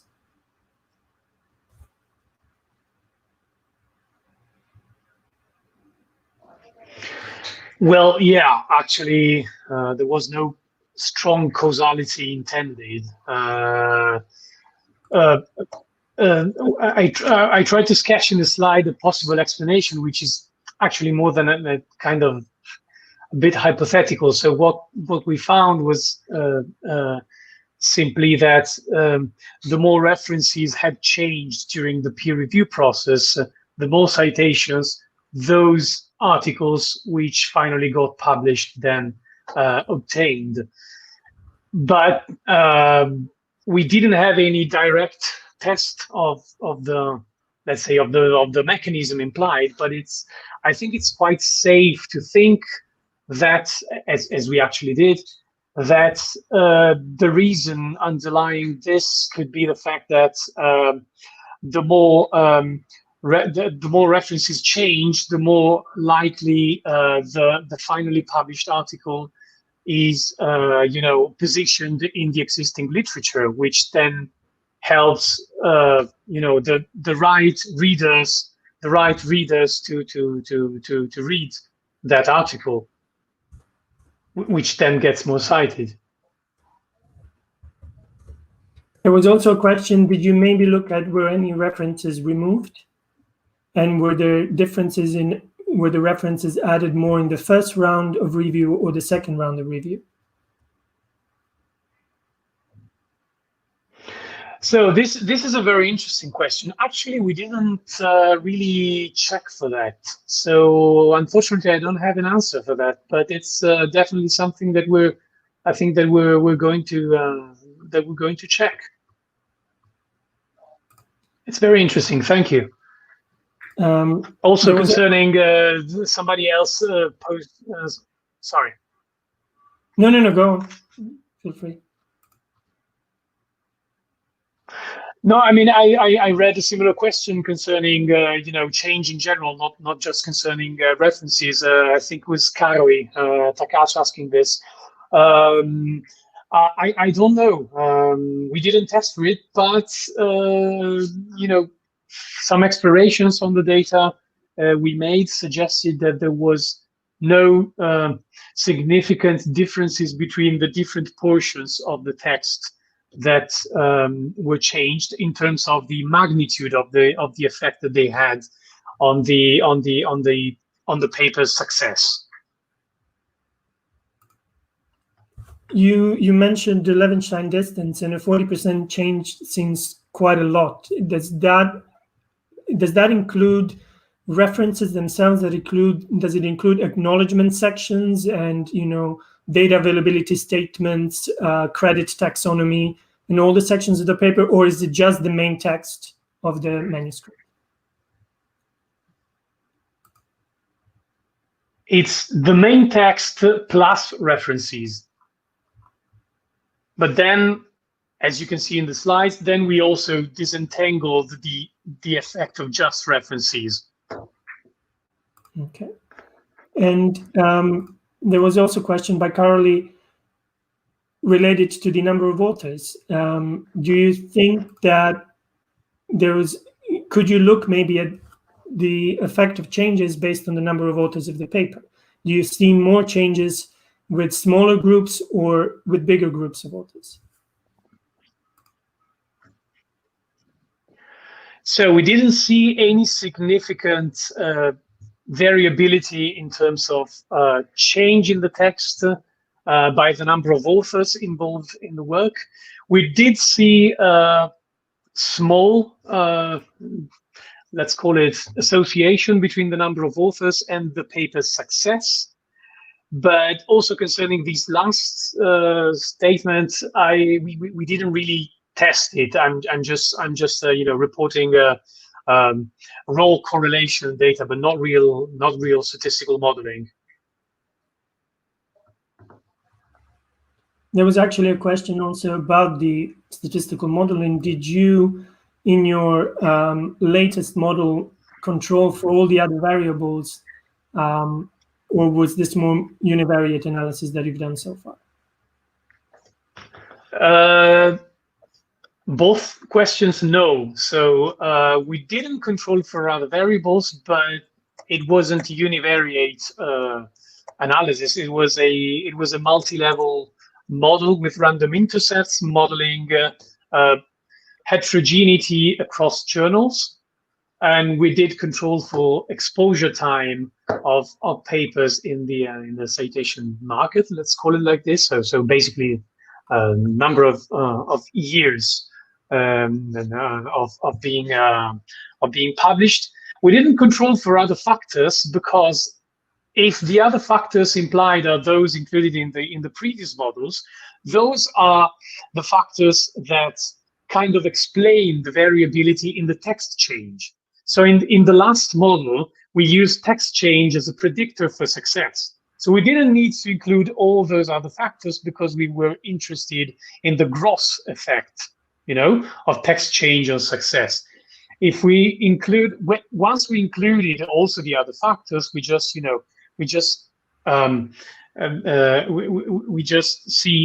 we see the net effect of Levenshtein distance, but we knew already that was explained by the number of referees and all the other factors included in the first model. So that's why the results presented are the one of the simplest model.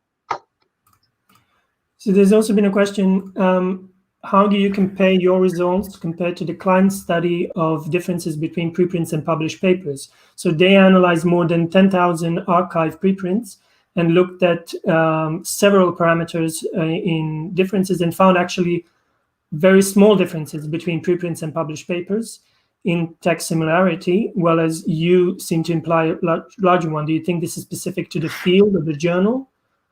I don't know. That's very interesting.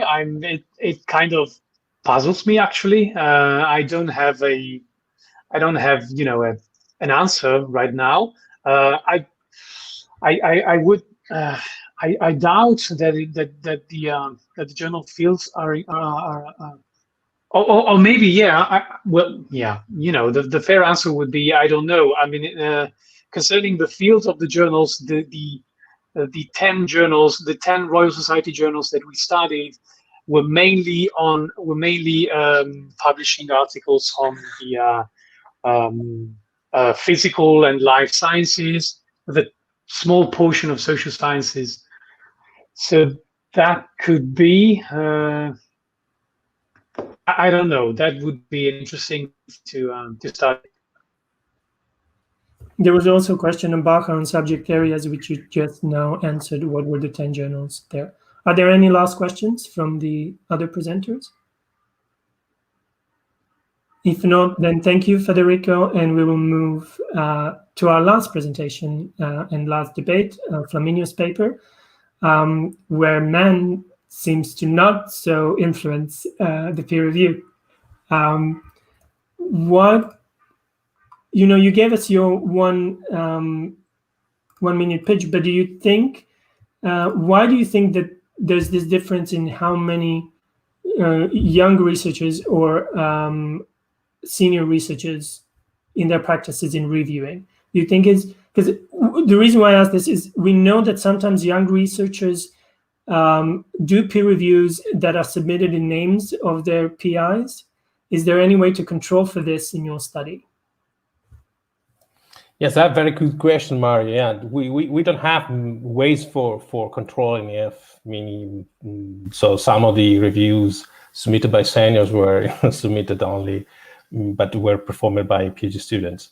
And this is a very good question, obviously, but we can't have this. We can't measure the tacit, contract between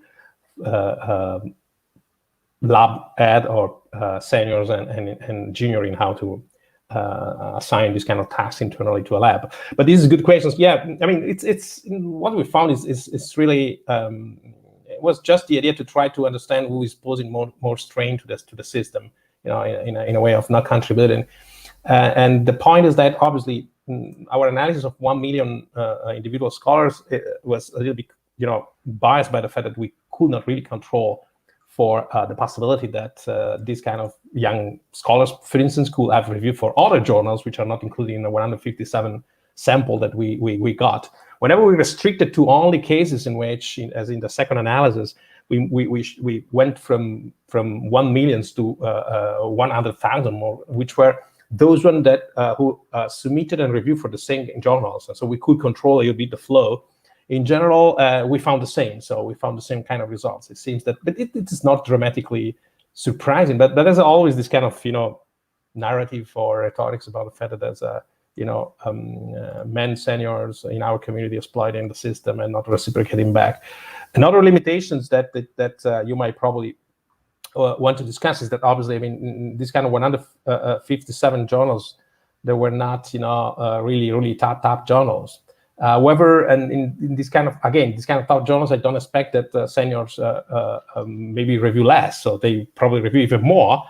And so the problem is either to understand if young scholars are pressurized for publication under this kind of publish and perish academic environment, and they might probably be more concerned about try to get published than to respond to review requests, or probably more reasonably, they are less invited by editors. So this poses a little bit of the puzzle about that. We still did not find any gender effect. So the seniority and gender were controlled together with other kind of variables, and this is another piece of evidence about the fact that we did not find any kind of gender implications about that.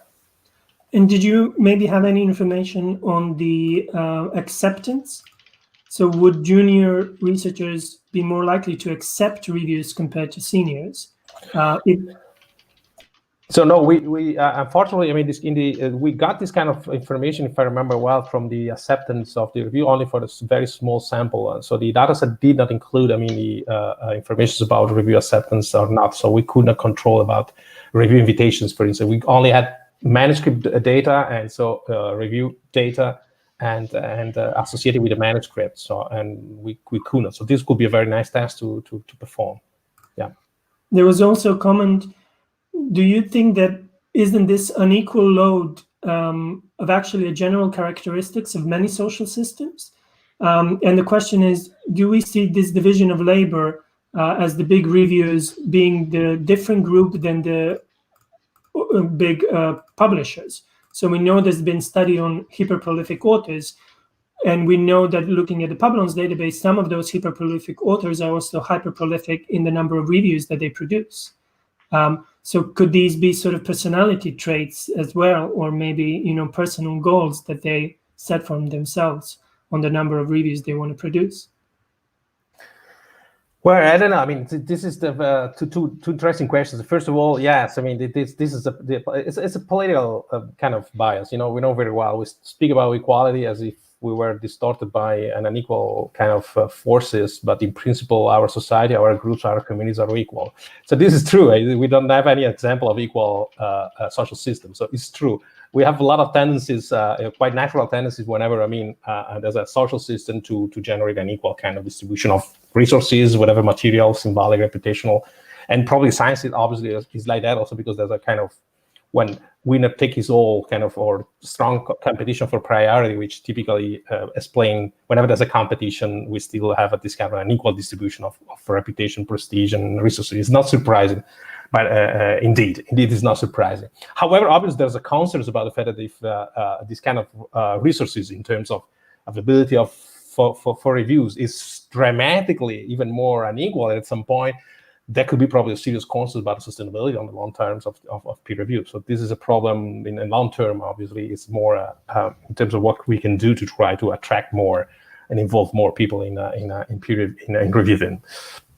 And so, I mean, this is obviously a point. Whatever, I mean, this kind of, Mario, thanks you for, I mean, I don't know. I mean, I'm a sociologist. I don't like this kind of personality trait argument. And so we know very well that people are, sensitive to rewards and incentives. And well, I know that probably some psychologists still believe in this kind of personality trait idea, but also in psychology, probably they made some progress towards understanding with more nuances the human behavior or human perception. So I don't know. I mean, it's a very nice point. It says that I would love to perform the same analysis about the strain and this kind of like a macroscopic analysis of who's giving and the reciprocity between authors and reviewers on probably on larger samples and especially including top prestigious journals. I would like to understand if in the top prestigious journals this kind of dynamics is different, but I don't believe it is.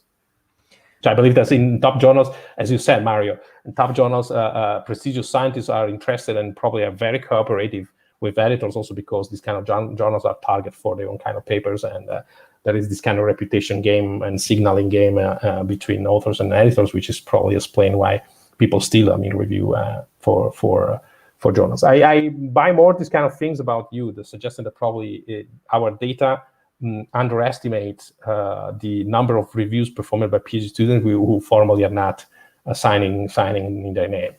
This is a very good point. There was a very good question by Vincent. Is there any way to adjust for the population size in science of seniority of researchers compared to how many young researchers there are? Yes, very good point. Again, yes, there's what is missing, obviously, from the point of view of this analysis is about what is the composition of the community. I mean, this typically, whenever we perform this analysis on journal data, we don't have this kind of ideal referee pool. So the all referee pool that a journal could probably ideally pick up, and so any decision is biased by the fact that at some point the decision to review requests are not random, are decision made by editors, and so we should obviously estimate the ideal referee pool and understand if the problem that PhD students maybe review less is that because in a certain field, referee pool is to concentrate and editors have a lot of probably seniors to rely on. But they're very good questions. Yes, that this is the another elephant in the room in our analysis. Yeah. There is another question from Sarah, who gave our plenary talk today. In some editorial management systems, when you go to select for reviewers as an editors, the previous reviews will be listed alphabetically. Do you see any patterns of that? That's a very good question. So we could not obviously control for the technical constraints that the management the management system, the technological system used by editors can pose. But this is a very good question. I don't know. We could even try to control for that, but in principle, and it's how can we control for that? It's very difficult to try to understand if this can have distorted maybe but again, we don't have any so information about the review requests. We only have information about those one who accepted to review.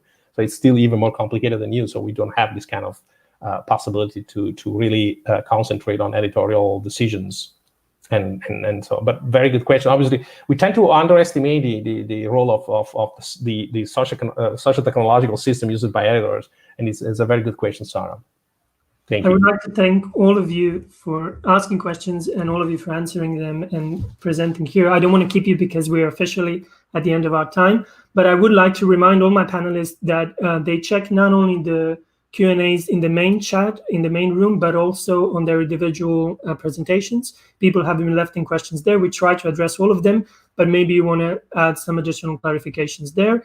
And thank you all again, and see you maybe in the lounge and the chat rooms after this.